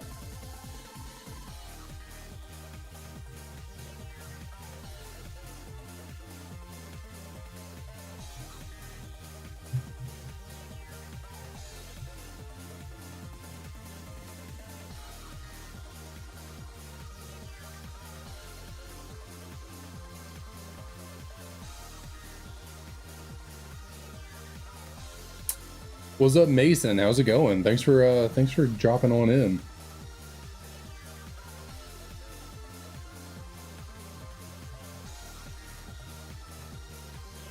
Yeah, I don't, it's like nostalgic for me. 8-bit, the more kind of electronic, you know, just more old school. It's like simplistic, but it's just, I don't know. It really hits that center of the brain that's like, ah, yes, this is childhood right here. I'm doing pretty good. Had a nice weekend. It was mostly relaxing, you know. Did a little bit with family yesterday, which was real nice, but otherwise just kind of chilling. Did a little bit of yard work on Friday, but it wasn't too bad. It's insanely hot, but luckily, you know, take plenty of breaks. And I was kind of, well, sometimes not always the best at forcing myself to take breaks. I'm like, no, I just want to get it done. I don't care that it's 98 degrees and I'm not sweating anymore, which is not a good sign. I want to get done with this. But my freaking lawnmower is so hot outside. My lawnmower was overheating the battery. I had to keep taking it out and going to take it inside so it would cool down. I'm forcing myself to take a break.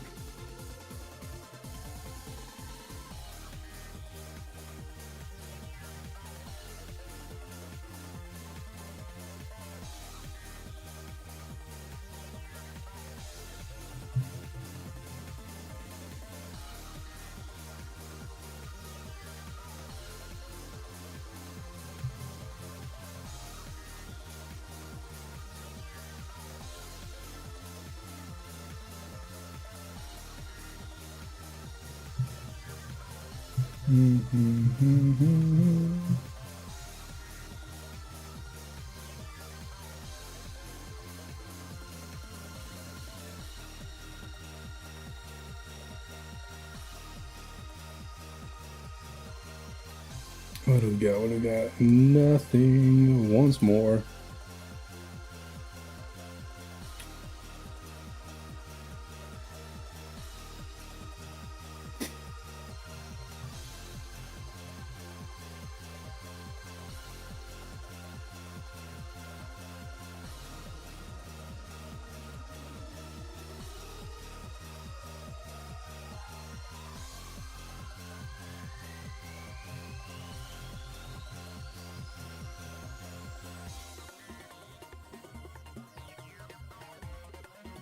I think on the next reset, I'm going to throw in a random... Instead of doing both Snivy and Oshawott, I think let's do... I'm going to throw out 2 Snivy encounters. Feeling that right now. We'll throw out 2 random Snivy encounters for the next reset. Nah, Clara. Nothing yet. I imagine we'll be saying that for a decent bit more time, but... Hopefully I can be wrong.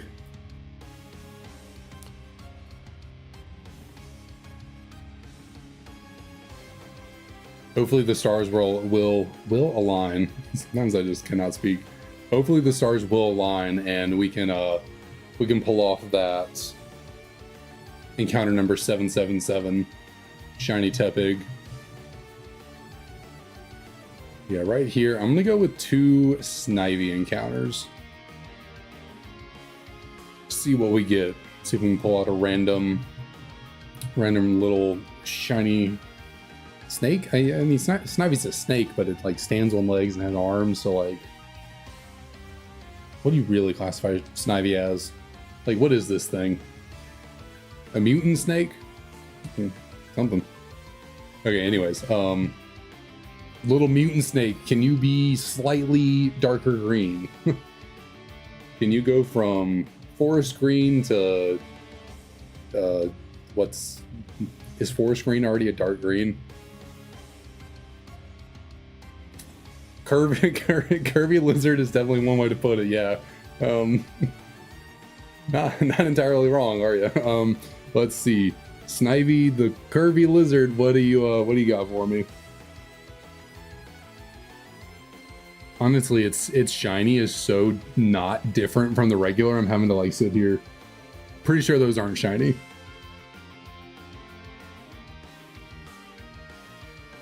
You got to really examine them to make sure.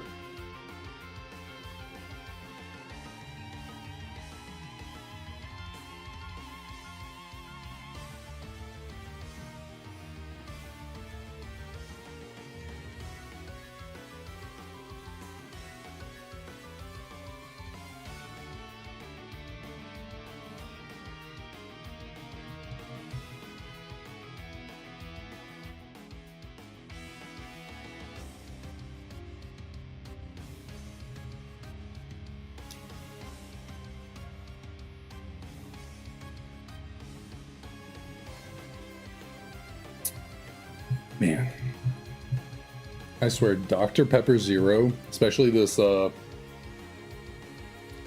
strawberries and cream flavor, man, this stuff is that stuff is good. Like, that stuff is good. It's better.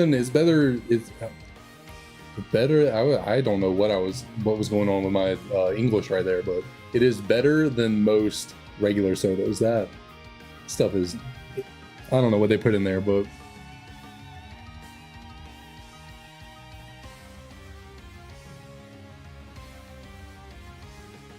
my fiance's family got me hooked on those. We went over to their house one day, and they had them in the fridge, and whew, one taste, I was like, yeah, this is the move, forever and always. This is the move.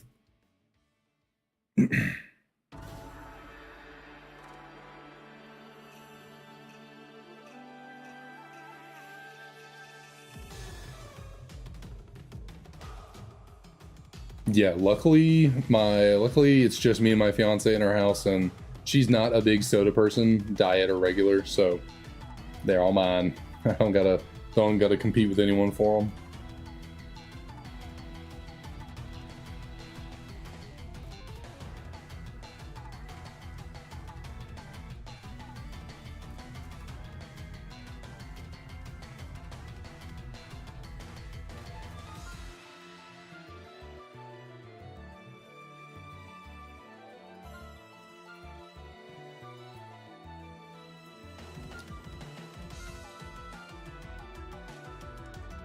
Oh, goodness gracious, that was quite the pop right there, man. Do gotta be careful with that sometimes. Sometimes those pops feel real good, and then sometimes it's like, oh snap, I can't move my neck.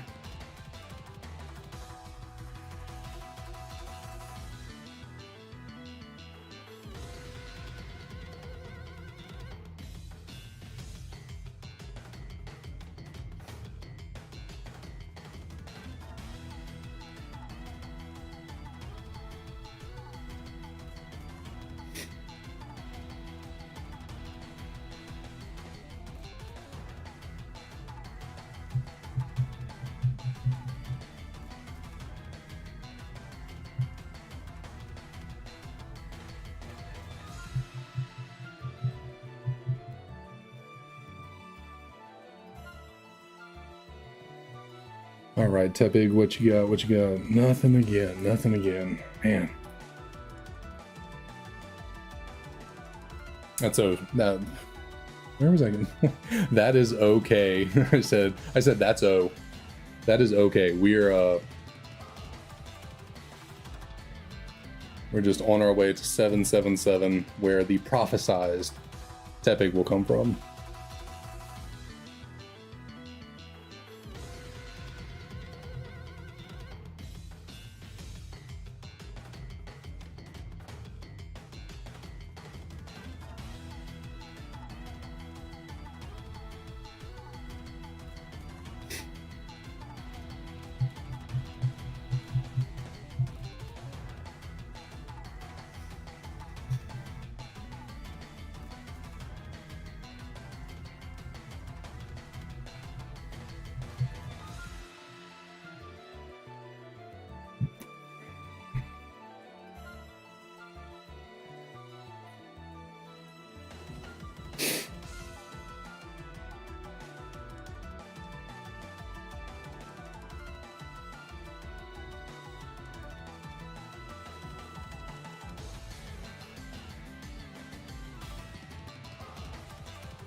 Temporal Tower. I have never played a mystery dungeon game before in my life.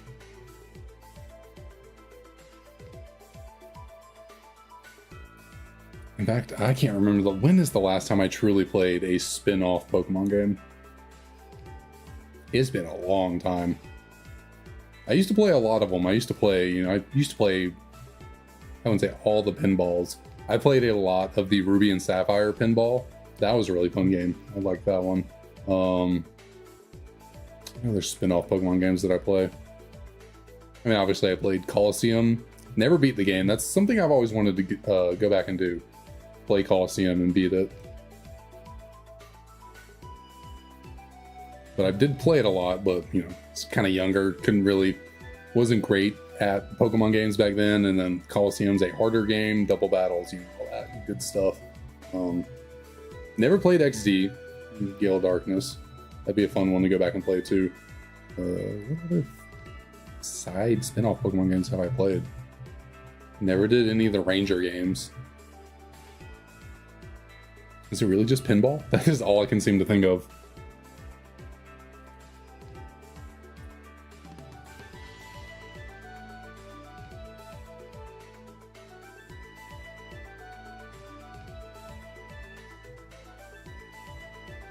Pinball and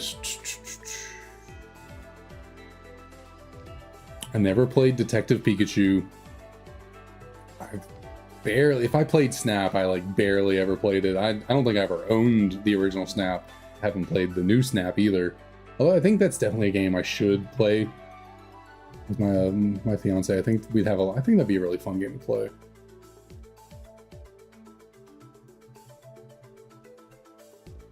I've been so bad about playing new video games as of late.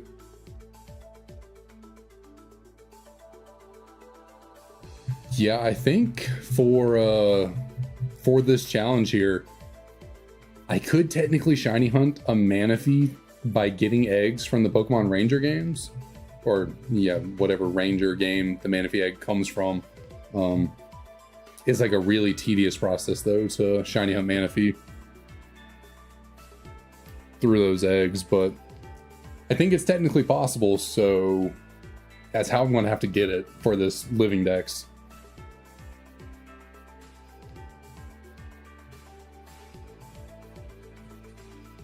So I guess, this challenge will force me to get outside my comfort zone and actually play new Pokemon games.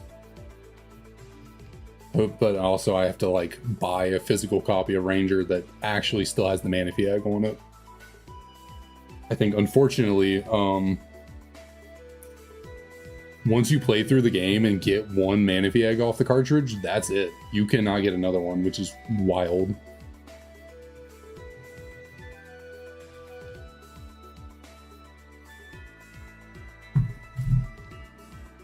So I either have to shiny hunt Manaphy with one singular egg, passing it between like a bunch of different games, because that's how you shiny hunt Manaphy.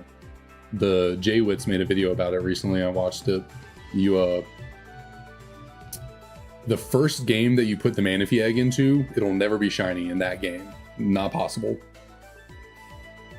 For some reason they set it up like the first game you put it into, it'll never be shiny when it hatches. But if you transfer the egg to another game, for some reason, however they programmed it, only makes it non-shiny in the first game you put it in. So if you transfer it to another game, you know, from Pearl to Platinum, Heart Gold, Soul Silver, whatever, then it can be shiny. But of course, you know, you can only hatch it once within a game. And so I think you have to trade it, you know, after hatching it is not shiny, you have to trade it to another game. Another new, oh goodness. Okay, let me close my door real quick.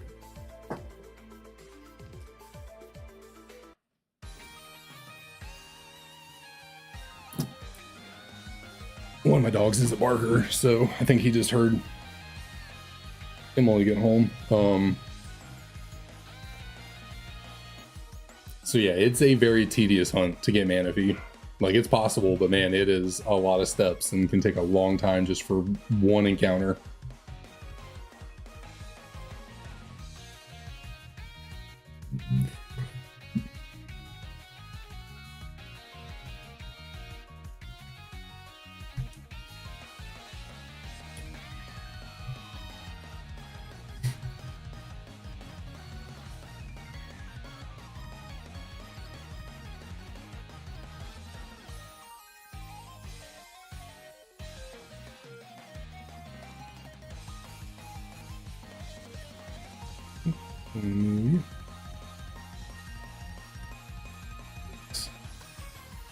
It is getting warm in here, my lord.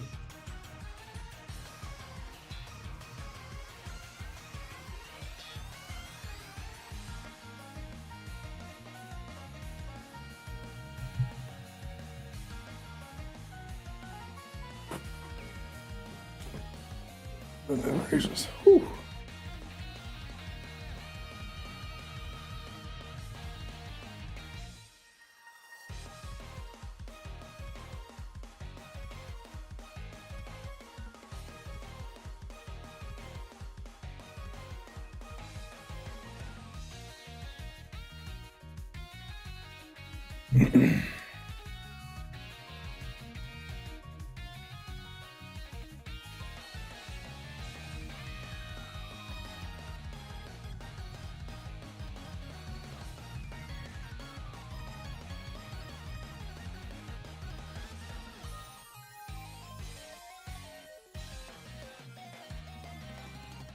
I think what would also be really cool and fun is like shiny hunting in Coliseum. That'd be quite the journey, but I think it'd be pretty neat to give that a go at least once. You know, try and shiny hunt one Pokemon in Coliseum.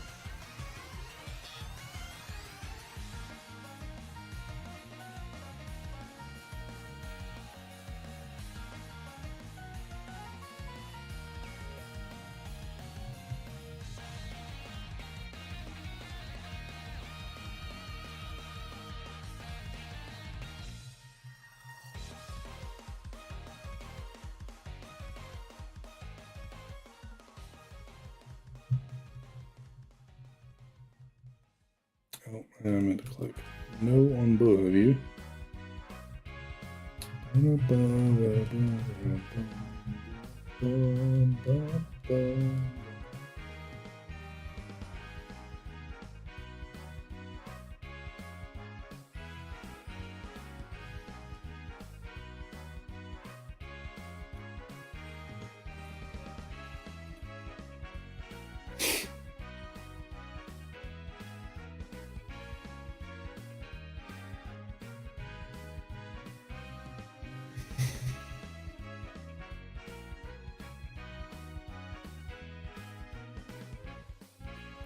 Thinking about it, where's my,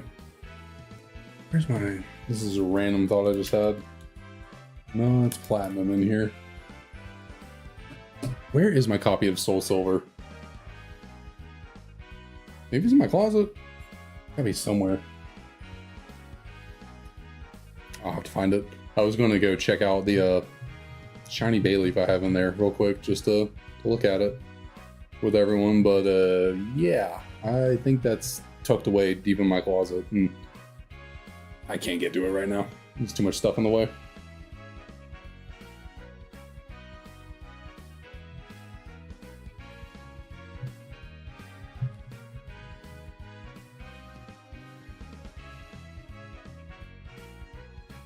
At least I really hope it's in my closet. It'd be really tragic if I somehow lost that thing.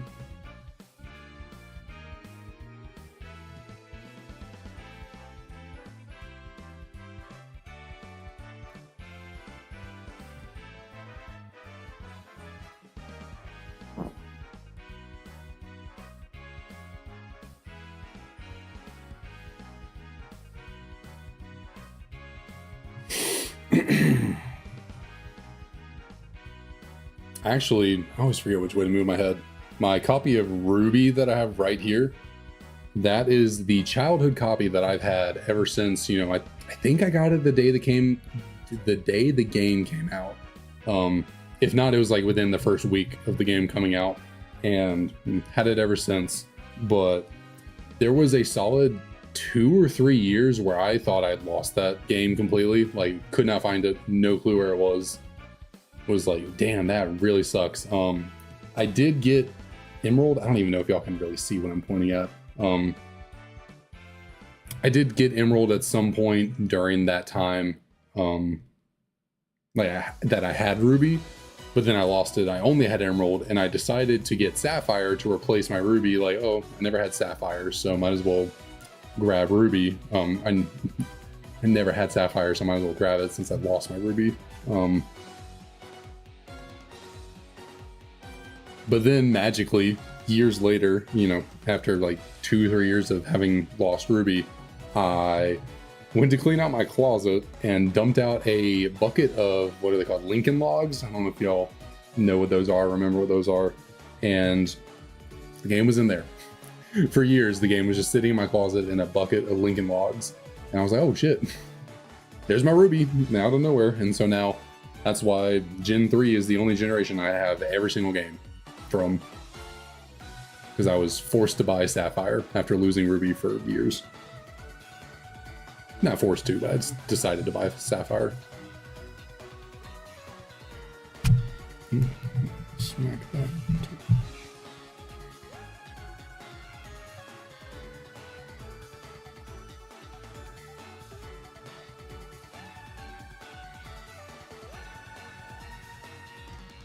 But that is also, that's also not the only time that copy of Ruby has gone missing for me.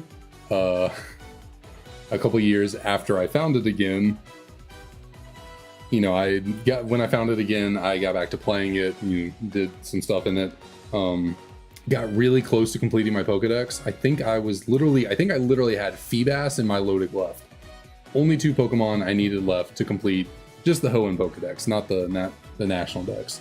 And I left my Game Boy, there's Game Boy right here, Game Boy Advance, sitting on my desk with that game in it for a while, didn't really touch it, and didn't pay much attention to the Game Boy in the game for a few years. And I went over to one of my friend's houses, and he had a copy of Ruby just sitting on his bedside table. I was like, hey, yeah, I have a copy of Ruby too. And he goes, I actually took that from one of our friends. I was like, why are you stealing people's games? He was like, well, he then said, well, I was just curious why he even had a copy of a Pokemon game, because he notoriously told us our entire time growing up that he never played Pokemon. So we're like, where did he get a copy of Pokemon from? And so my one friend took it and now had it at his place. We then asked the other friend, hey, where did you get this copy of Ruby? And that friend decided to tell me he took it from me. He said, I kept going over to your house and seeing it just sitting there, and I never played Pokemon before, so I decided to give it a shot. So yeah, my copy of Ruby back there, traded hands between a couple of my friends, a couple kleptomaniac friends of mine apparently, and my nearly completed Pokedex got deleted, so that was fun.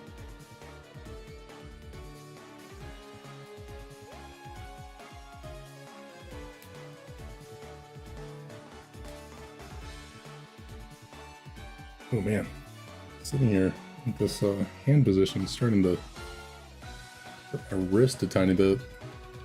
I'm gonna change up how I hold my hand doing these resets.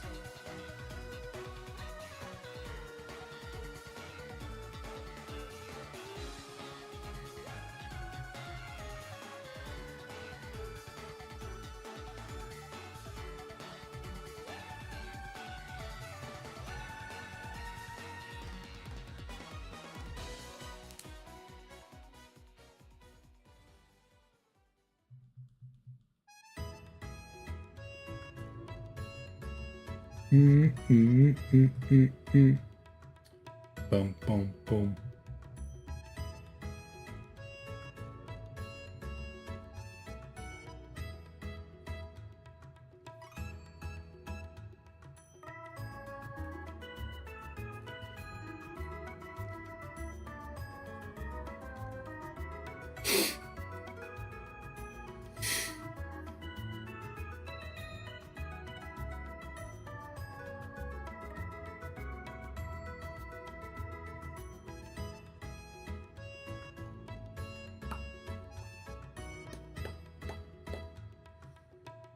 I think I have 3 different remixes of this song in this playlist. I think they made 1 regular remix and then 2 of these like paradox remixes. 1 past, 1 future.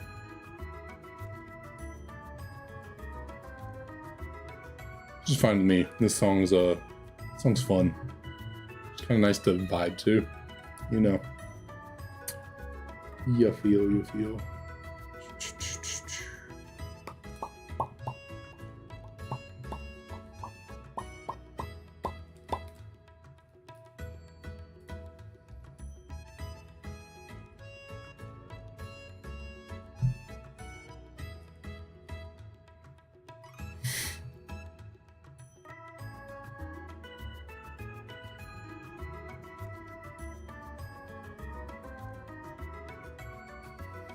For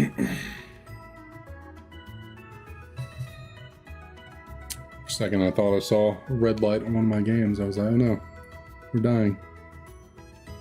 I imagine if either one of these actually starts dying though during the stream, it'll be this one here on the right.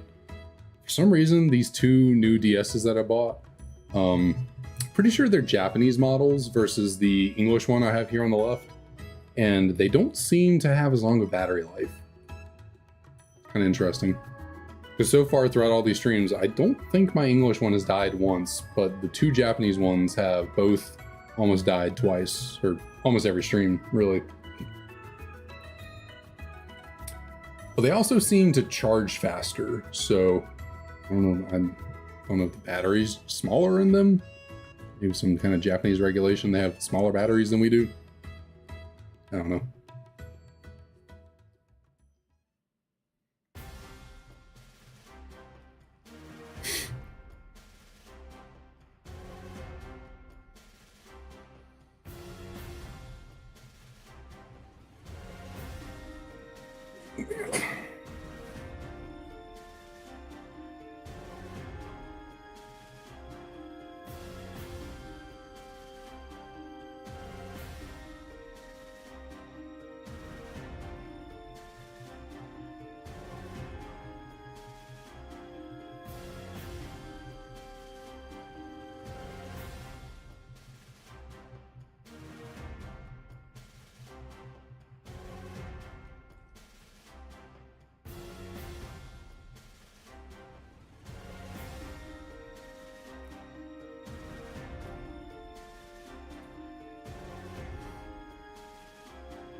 Okay.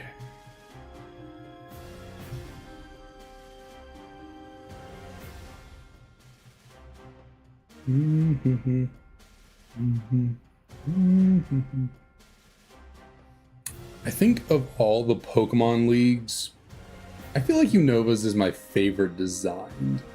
Like thinking of purely the aesthetics, like the design of the building and everything about it.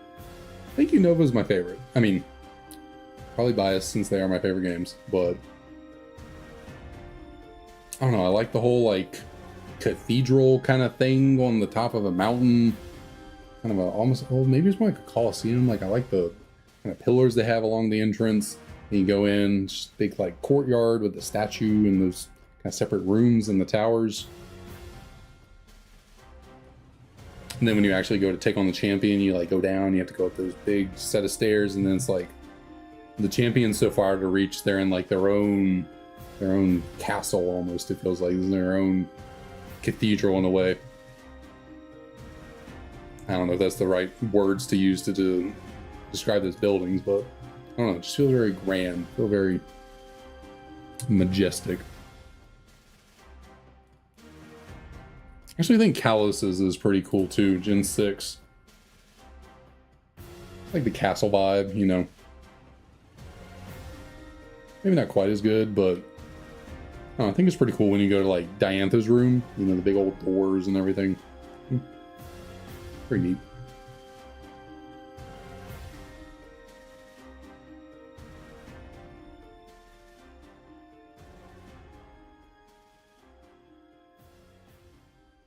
I'll probably say, unfortunately, my least favorite of them all. It might have to be the original Ruby, Sapphire, and Emerald. I think the Pokemon League's design is a little bit underwhelming. Oras, though, is really cool, like the interior of it. The like rooms and the walkways between the rooms, I think are super sweet. Or what do you call it? Omega Ruby and Alpha Sapphire. I think they're really cool.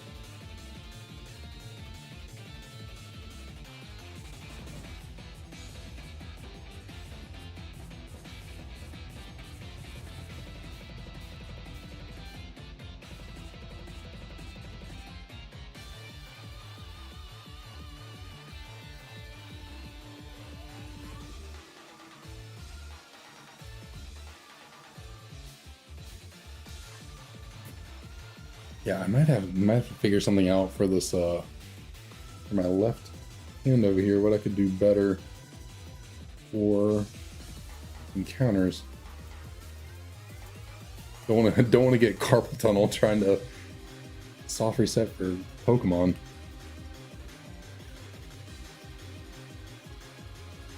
Fortunately though, when I hold my arm in a way that's a little better, it kind of gets in the way of the screen. I guess it doesn't matter too much to block one of the screens, at least during this little intro part.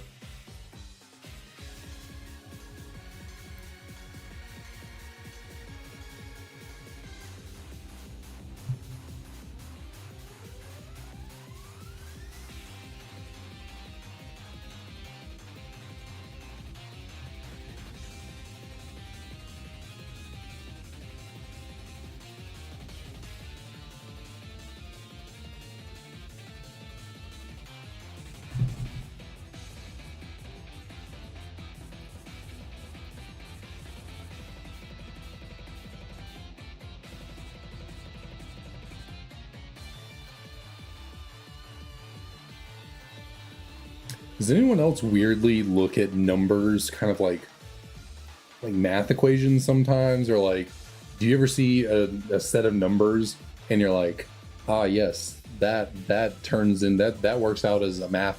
I don't know how, but basically 761, for some reason I like look at that number and my first thought is like, 7 minus 6 is in fact 1. I don't know. I do that like randomly with just any assortment of numbers. If they like work out, you know, if you did math with them, you know, 933. Oh yeah, 9 divided by 3 is 3. I don't know. It's just like this random little thing I do sometimes when I see a set of numbers.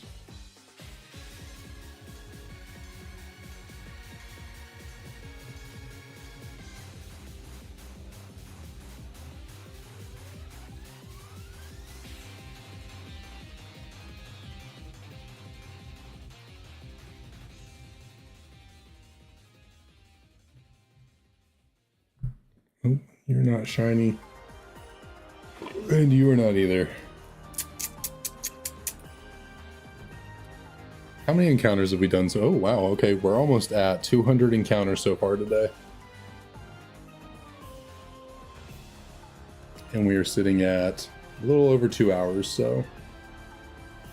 Now we're getting roughly 100 encounters an hour, it seems like. Maybe a little tiny bit less.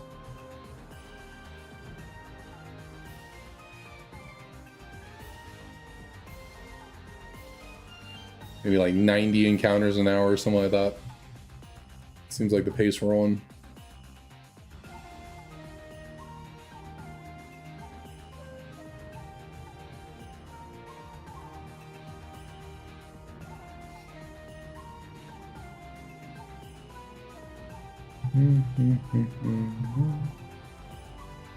Battle. Okay, I was about to say, why don't I recognize this theme from Conquest? Another spin-off side game from earlier I was talking about that I've wanted to play, but I've never gotten around to doing it.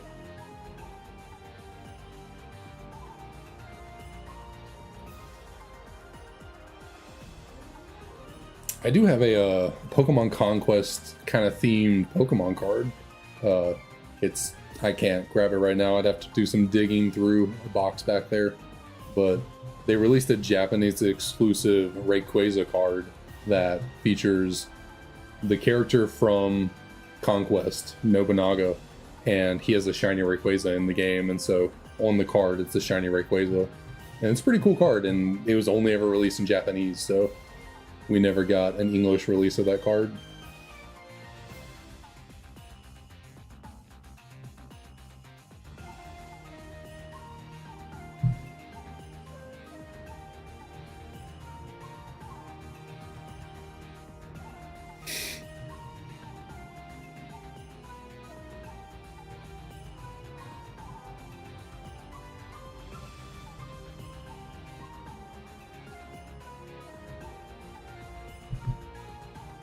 What are we looking at? What are we looking at? All right, we are 10 encounters away from the good old... okay, I need to reset that and then redo what I was just saying right there, because if we somehow do actually get a shiny on 777, I need to be able to clip farm it a little better. So I need to say things a little more clearly. We are 10 encounters away from the prophesized Golden Tepig, number 777. I don't even know if that was any better, but, you know. It is something. But anyways, yeah. That was my next number goal, was 777 is when we will hopefully be seeing a shiny Tepig.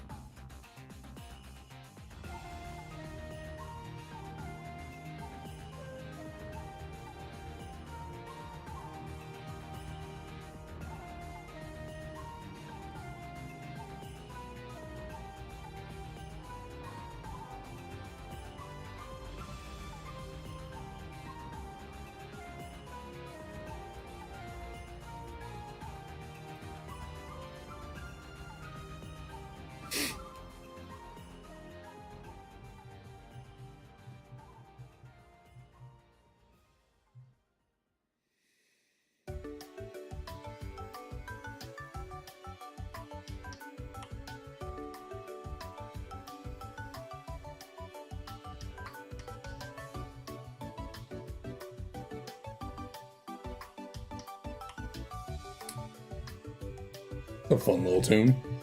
Mystery gift theme. Oh.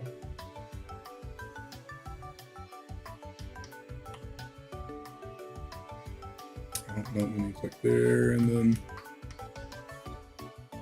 Did I get that right? No, like that. Okay, there we go. Have any of y'all ever participated in, like, nowadays it's a lot easier to do the mystery gift event stuff because it's just kind of like, you know, released DLC kind of whatever directly to your game, you know, don't have to go anywhere. But anyone ever do the, like, kind of more old school, you know, you got to go to GameStop and pick up your mystery Pokemon? I remember, I think I only ever did that for, I know there was some kind of release for shiny legendary beasts, Suicune, Raikou, and Entei, I think I had to go to the, I think it was either black and white or black 2, white 2. I remember going to GameStop and getting those shinies. Unfortunately, don't still have them on. I definitely didn't reset over them. They would either be in Pokemon Bank or on my copy of Pokemon Y, maybe? I don't remember. I need to get my 2DS out and charge it and check to see if I actually have anything in Bank. Which I don't know if I can you even use Bank anymore? Maybe you can use it, but you definitely can't download it anymore because of shutting down the eShop.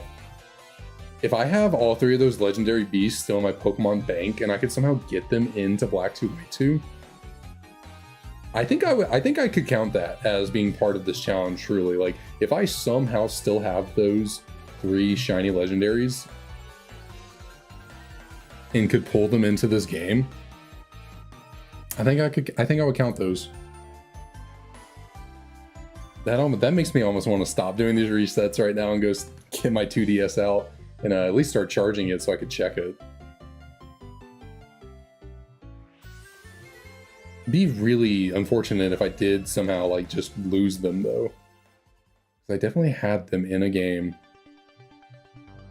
from doing that shiny event at like GameStop. But where did they end up? I need to dig into that. Definitely need to dig into that.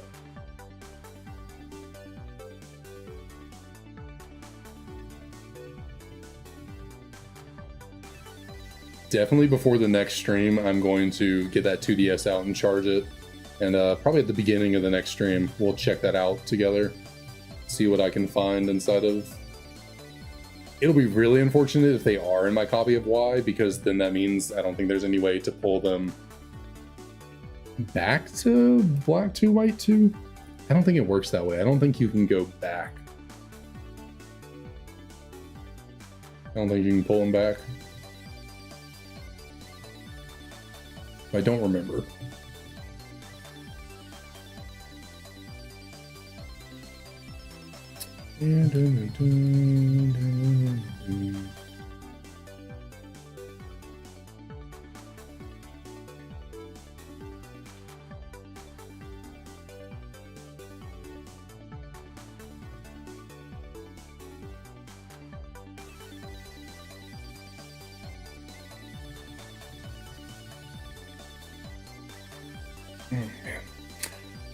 I'm gonna try and push through these encounters right here, but I need to use the restroom.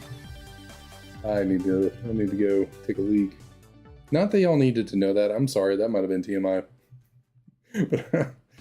But yeah, once we get through these few encounters to 777, I'm gonna have to go take a quick little break.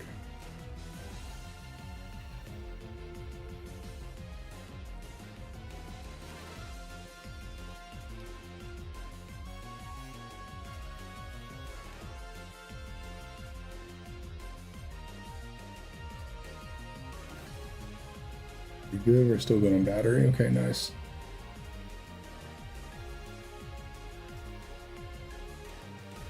Oh, come on. Okay, I need to get through these encounters quick, because this is the ideal song right here. We got Black and White 2 version, Unova Trainer remix. We need to get these encounters on this right here. Hopefully, I don't know how long this remix is. Hopefully it's enough time for me to get through here. Come on, let's go. Let's go, let's go, let's go. Hurry it up, Bianca. I don't care. Pokedex is cool, yeah. Thank you. I need to check these bad boys out. We got 2 females. That's, you know, I always like to see that. You know, it's kind of lucky. Maybe could spell the ensuing shiny? Something. Anyways. 777, we called it, or at least I called it a little bit earlier. This is where, right here, we're getting a shiny Tepig. And I think we checked, which one was which? I think left is Black 2. We checked White 2 first last time. We checked them individually, so we will check Black 2 over here on the left. for the first of these shiny Tepigs, or first of these Tepig encounters for the shiny.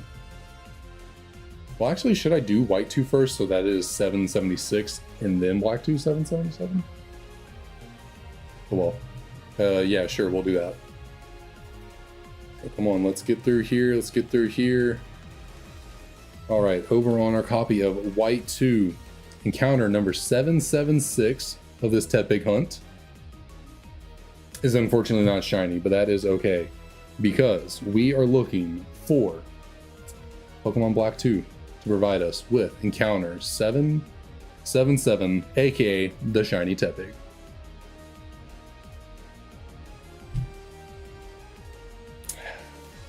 Unfortunate.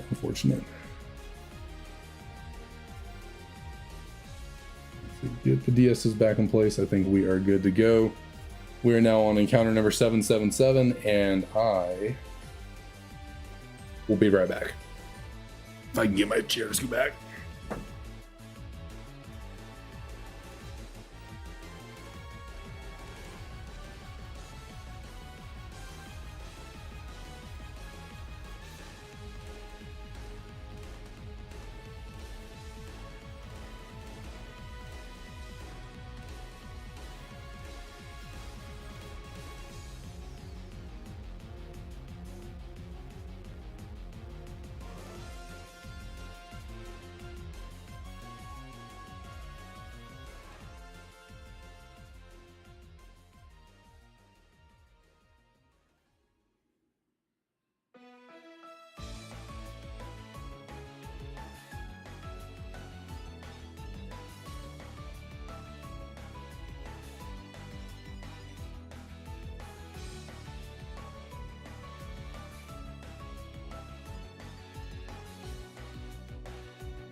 All right.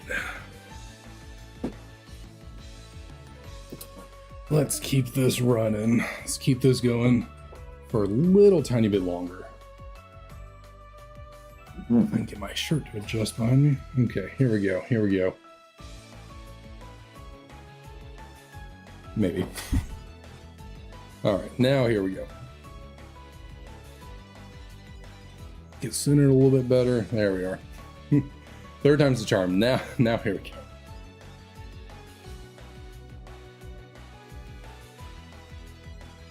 Move you up a little bit.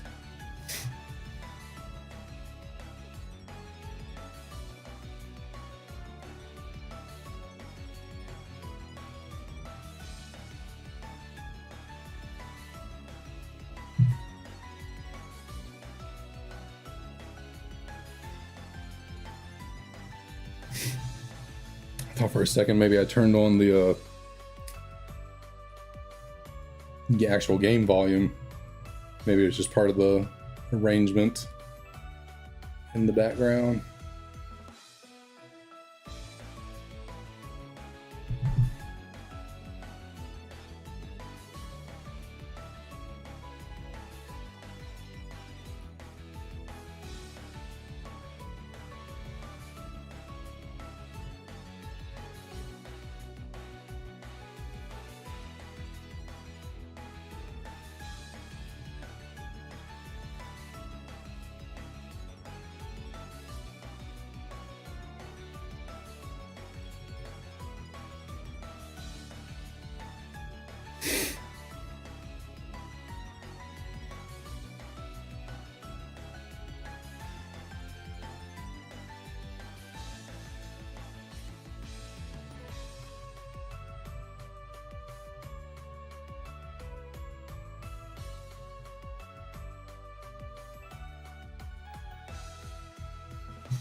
And we are closing in. We're closing in on 1,000. And I think the first day we were streaming this, someone said we were definitely going to get a sub 1,000. So we got 219 encounters left to make that a reality.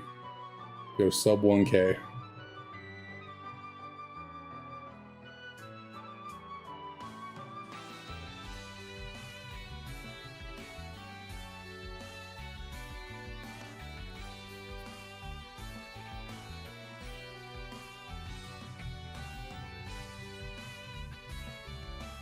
Let's see, is there anything I could do to bring some good luck? What could I... Anything... Trying to think. What would be good luck charm here? We need a shiny hunting good luck charm, I think. What should that be? Is there something in my room I can grab? Trying to look at my camera. Is there anything behind me I can grab? Do I have I don't think I have a Tepig coin anywhere. Do I? No, I don't really. Well, actually, I do kind of keep my coins, my Pokemon coins. Where are they?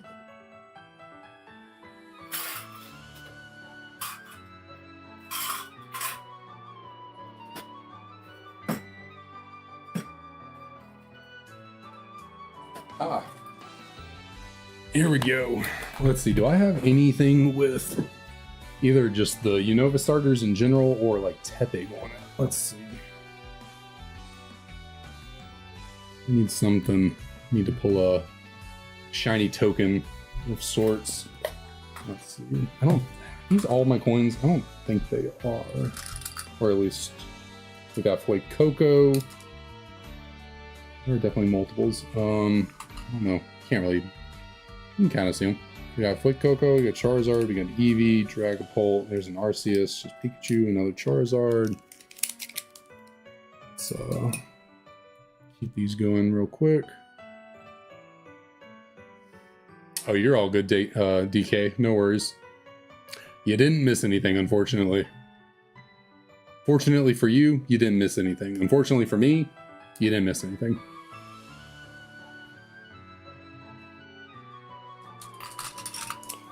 We got Cyrus, so you cannot see Cyrus at all. Charizard, Primal Dialga, Pikachu. Let's see. Gotta have something Gen 5 related in here. We got a Mewtwo, Blastoise, Pikachu.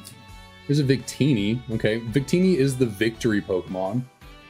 That's I'm gonna keep that at least somewhere around here. You know. That's got to mean something, you know. You get Victini's good luck. Victory Star, I think, is the ability. Keep that around for sure. Here, what more? Now we just got another Flake Coco. Now we got a bunch of small coins. Lucario, Raichu, Suicune Eevee.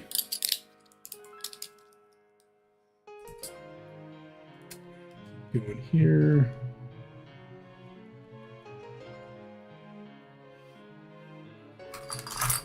Oh, spawn coins everywhere. We'll keep out the Dragonite coin as well. Just, you know, favorite Pokemon. That's gotta be some good luck too.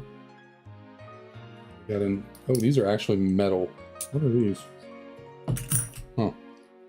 Ooh, we got nice Kyurem white. I think that is. Oh, y'all can't see. Let's see up here. Kyurem white, right? Yeah. We'll keep that around. That's good old Gen 5. Entei, Shaman. Oh, this is cool as well. I got some. I'll show these off in just a second. And let's throw out an encounter. Oh, I don't need to talk to her. I just need to check the bag.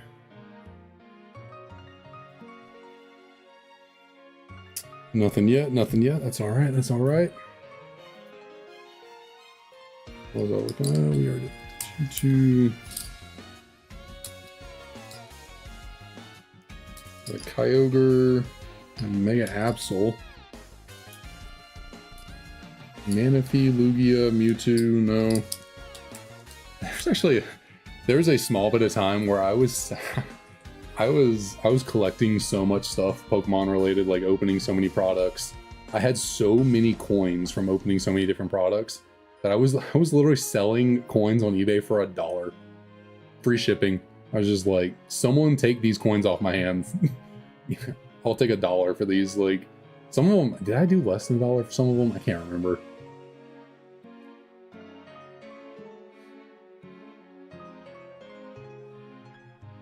I can't read what that says for some reason. What is that?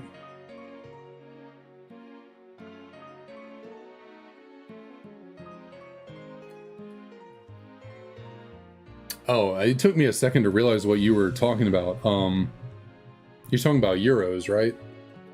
2 minutes left normal time in England versus, who is that? It's SAP. There's like a little emoji thing over top of, whatchamacallit, my chat. That's Spain versus England going on right now. I don't really keep up with stuff like that. But I kind of do, you know, a little bit, a little tiny bit.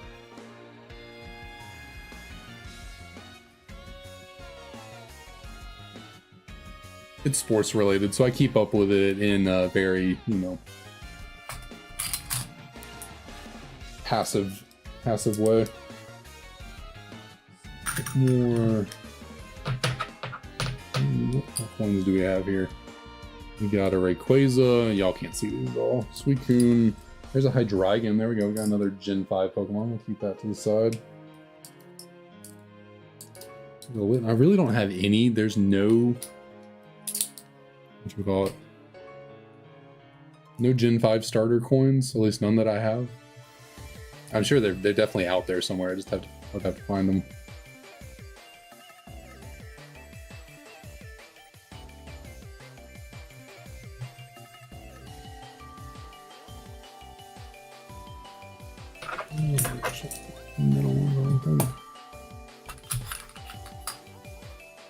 We got a regular Dialga. Found a primal one earlier. You go in here. Guess I'll go ahead and show these while we're sitting here. I don't know if any of y'all have ever seen, where's the camera? One of these bad boys before. I think I got this. No, I know for a fact I got this with the release of Pokemon Ruby way back in 2003. If you got the game early enough or something, yeah, I got this nice little like holographic Groudon coin with the release of Pokemon Ruby way back. And then also I got this not really focusing, Lugia. I don't want to focus. Metal coin. I think this is from like a TCG product from way back, like a theme deck or something. Got that hanging out.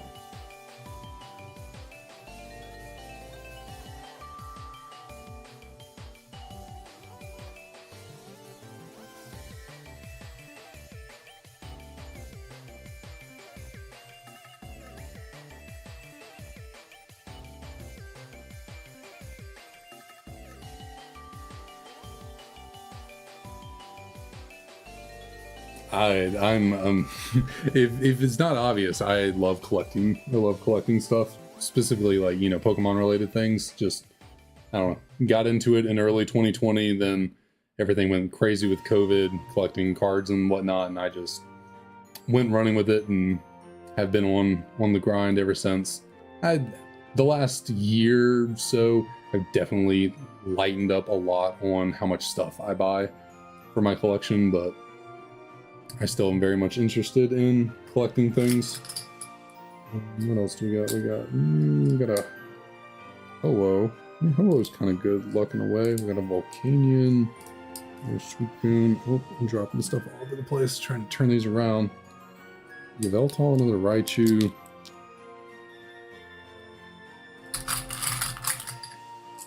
There's a Blastoise.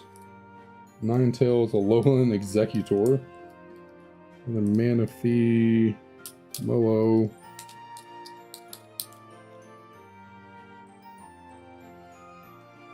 Let's keep going with this encounter here. I don't want to take too long away from doing these encounters to look for stuff, but I did want to find some kind of Gen 5 related like starter coin, but I guess I never acquired one.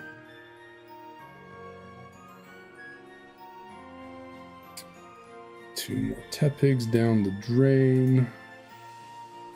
Well, there's a Genesect. That is in fact Gen 5. Dirty. Oh, it's chipped. That's why. Not dirty. Kyogre, another Hydreigon. A Garchomp. Oh, a little Score Bunny. But no Tepig. Charizard and Braixen, Zeraora, there's a Rowlet, Lucario, Metagross.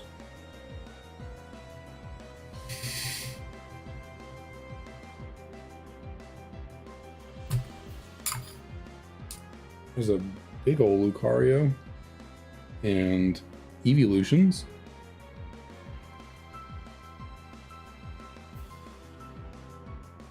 You don't like Hydreigon's shiny? Oh, yep, drop that. Actually, I kind of like Hydreigon's shiny. Normally, green shinies are not my thing, but I think the additional like purple accents with the black, I actually think Hydreigon shiny is not too bad. Garchomp, definitely. Garchomp's shiny is criminal. I don't know why they decided to do that, but... And then even when they changed Garchomp's shiny a little bit for the Mega, it still was not that great. Like, I mean, kind of bright pink is better than nothing, but I feel like it still could have been cooler.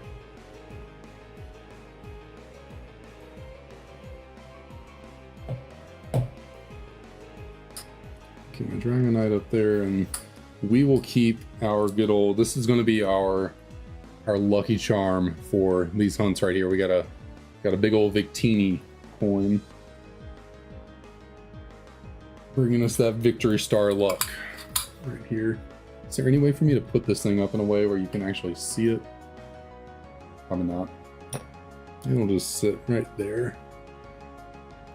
I'll pack these other coins away real quick. Oh, I don't want to do that right next to the mic.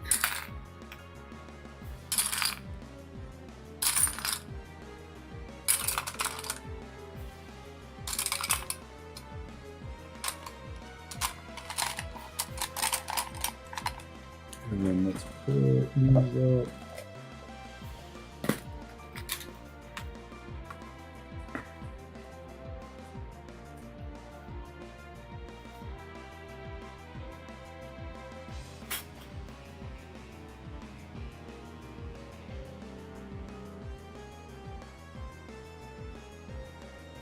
I could bring these out too to look at, or at least have by. Got the cases for Black 2 and White 2 in Japanese. Oh, I forgot to put these coins up. Keep y'all up here as well.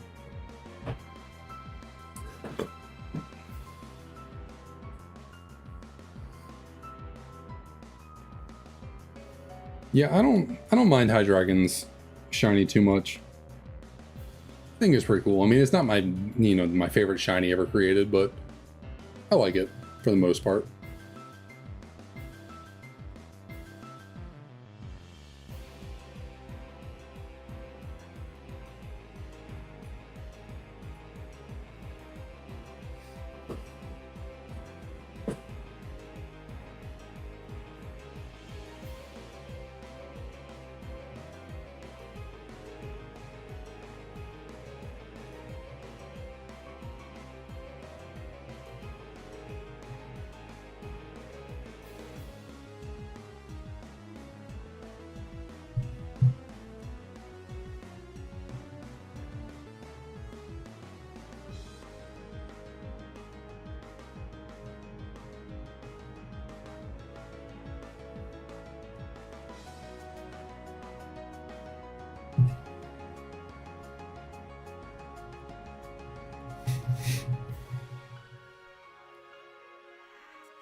I prop these up in the background somehow.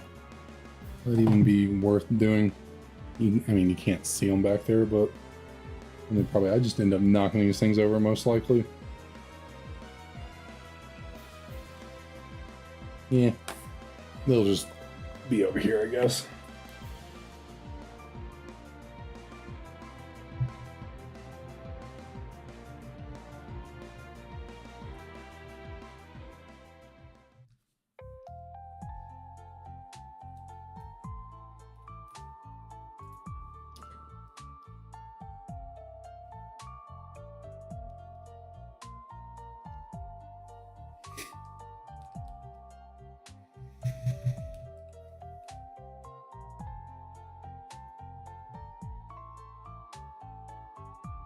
Forgot I had this little lo-fi remix in here.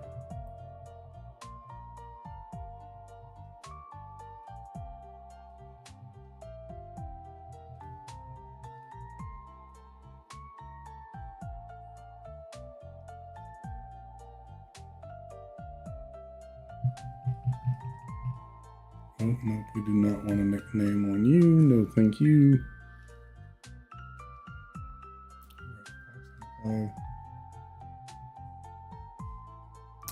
Don't think, yeah, we're not going to get to 300 quite today. Oh, I'm definitely in the same boat. When it comes to like, yeah, schoolwork, I needed dead silence. I could not work with any kind of noise on in the background.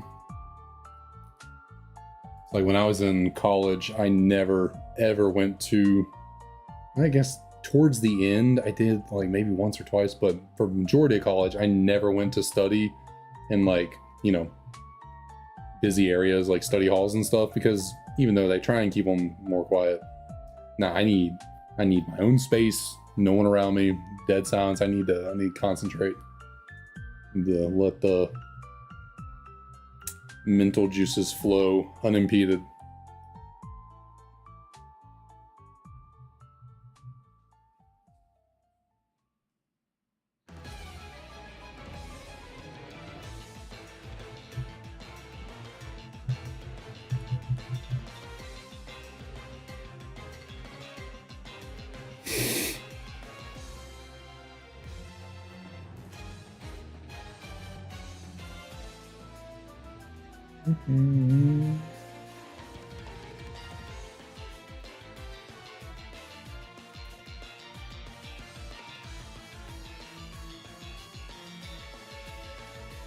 All right, let's see.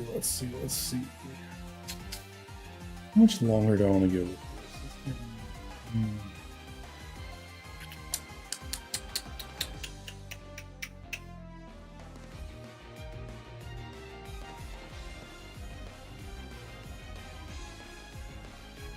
Yeah, I feel you.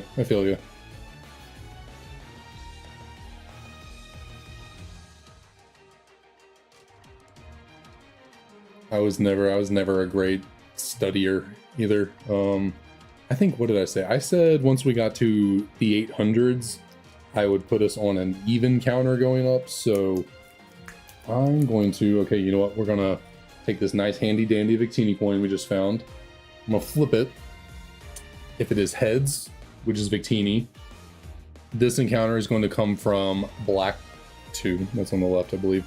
If it's tails, this encounter is going to come from white 2, and then once we get into the 800s, I will then start doing 2 encounters at a time again. So let's see. We'll flip it over like that. It is good old tails. All right, so encounter number 800 is coming from our copy of white 2 over here. Put us into the 800s. Well, we're not exactly 1/10 of the way there, but we are basically 1/10 of the way to full odds for an encounter for a shiny.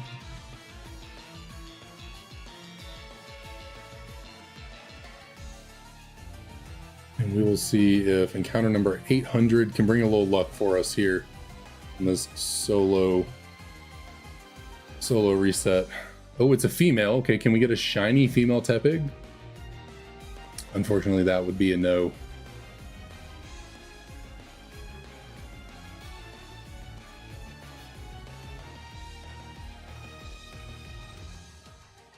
Okay, we'll set you, and then we are now currently at 800.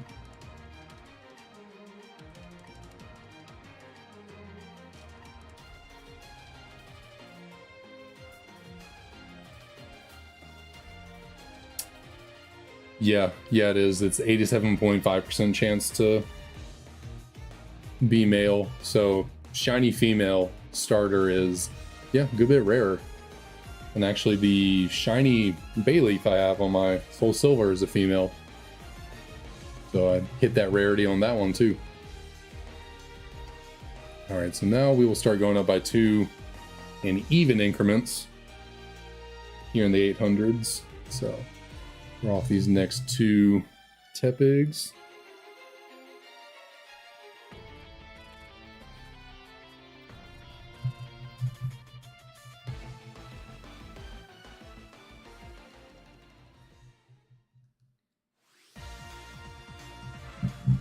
Excuse me. I don't know if y'all heard that, but I am sorry.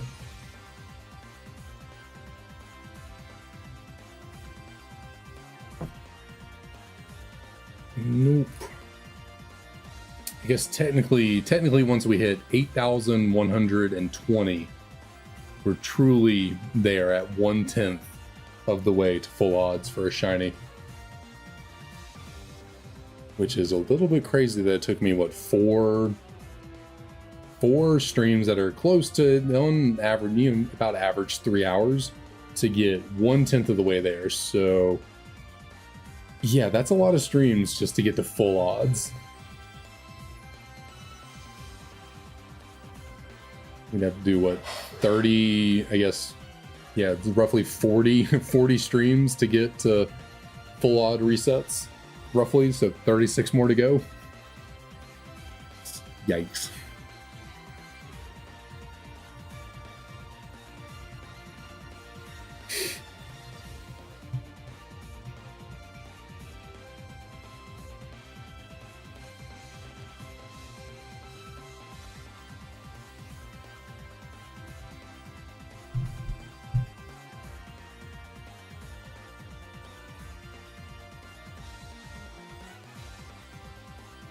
Oh, well, I just saw the, is that what I meant to...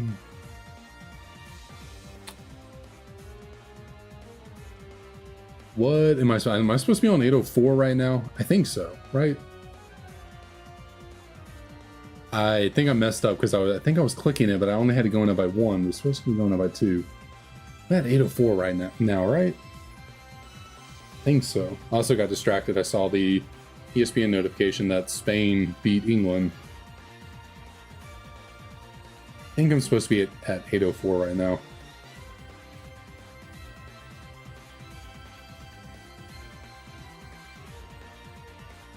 Or am I supposed to be at 806?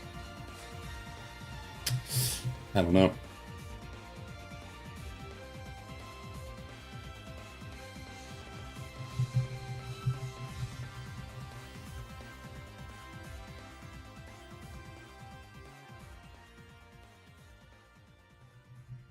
Yeah, certainly would not want to be intentionally looking for a female shiny starter. That would be no bueno. No bueno for sure.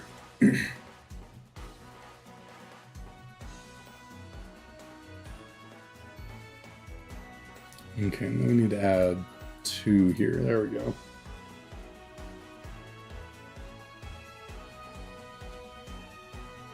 That's such an insanely small, like, percentage chance of getting a shiny female starter.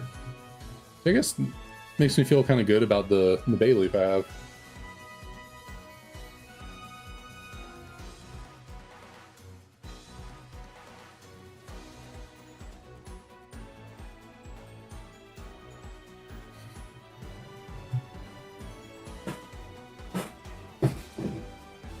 What's that? Has England never really done anything with him on the team?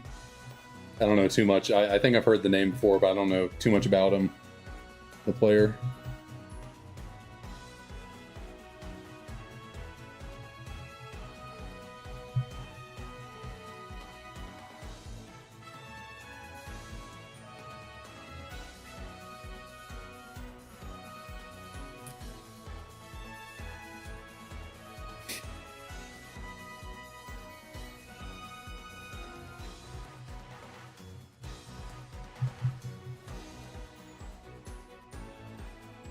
Wow. So does he have, like, has he not won anything with his club team either? Like neither neither country or club has any titles or anything? That's that's rough.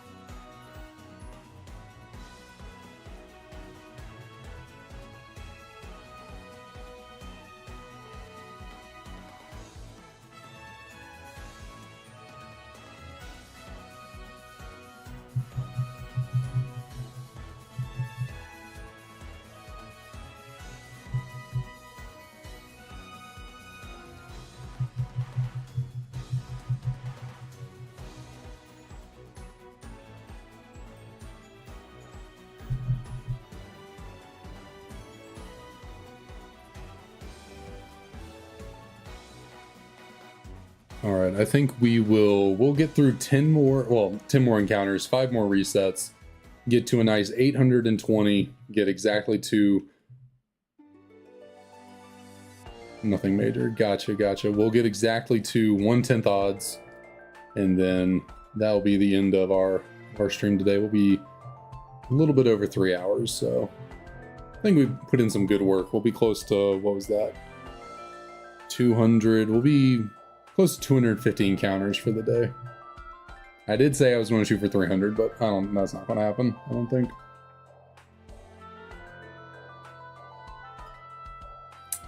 $832. You're gonna tempt me into going past 820. We might have to save that for early next stream. See if we can hit something at 832.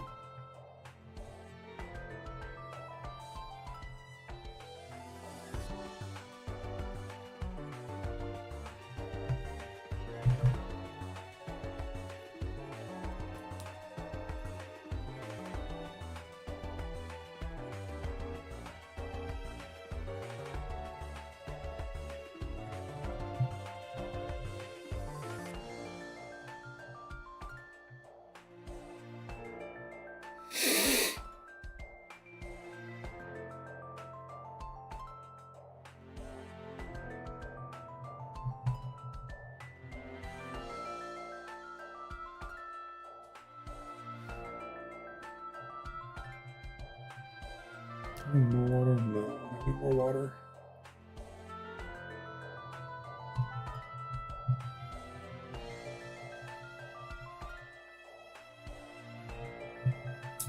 And I think for the last two resets that we do today, I'm gonna where did the coin go? Oh, the coin's right there. We're gonna bust out the coin again and see if good old Victini can grace us with some luck.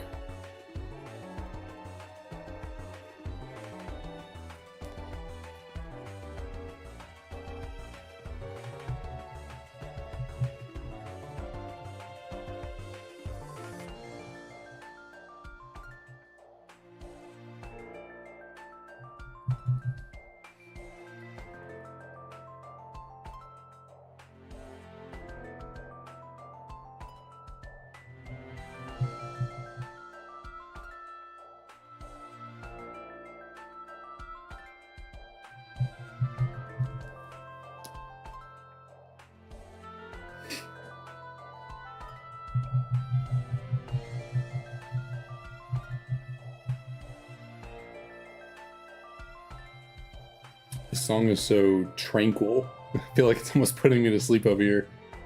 Could also be 3 hours of streaming that's doing that to me, but this song is just so, like, it's so peaceful.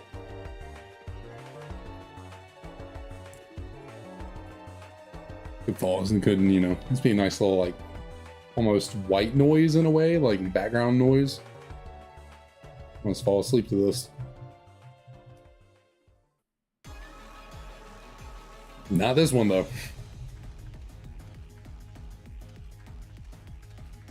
No, this one I'll have you up and ready to sprint for your life.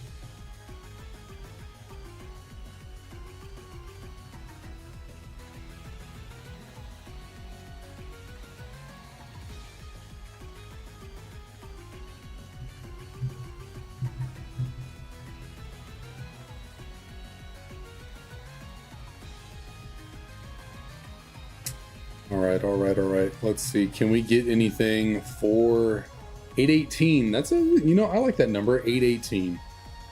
Sounds nice and even. Isn't, nope. Okay, sorry about that. Just smacked everything around trying to do that. No shiny there. I mean, it is truly an even number.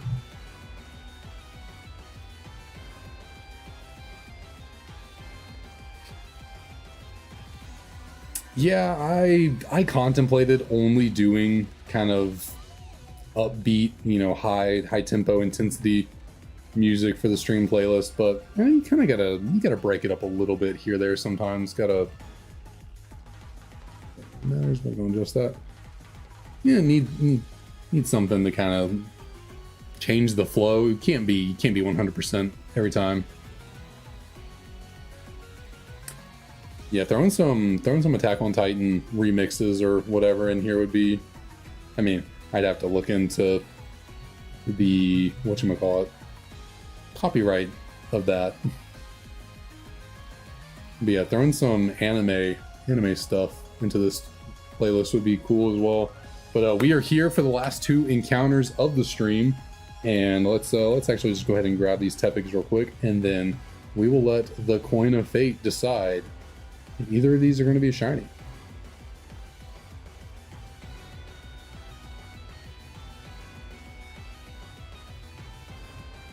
I think we are going to, well,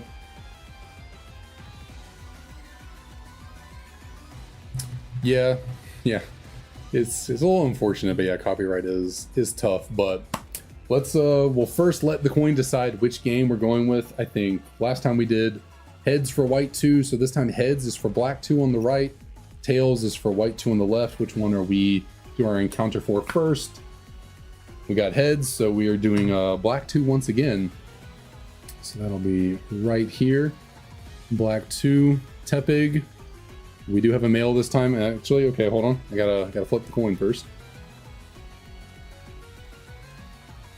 So, oh, it's stuck to my finger. Obviously, heads is shiny, tails is not shiny. What do we have for our black 2 encounter? Victini says this is in fact a shiny. Let's see if Victini is correct. Turns out Victini don't know what they're talking about. But hey, that's all right, you know. Victory Star doesn't make everything 100% accurate. It just makes it 10% more accurate. So we can still get something in white too. Oh, wow. Jeez.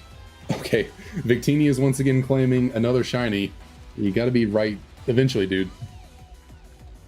We have another male. Is this a shiny?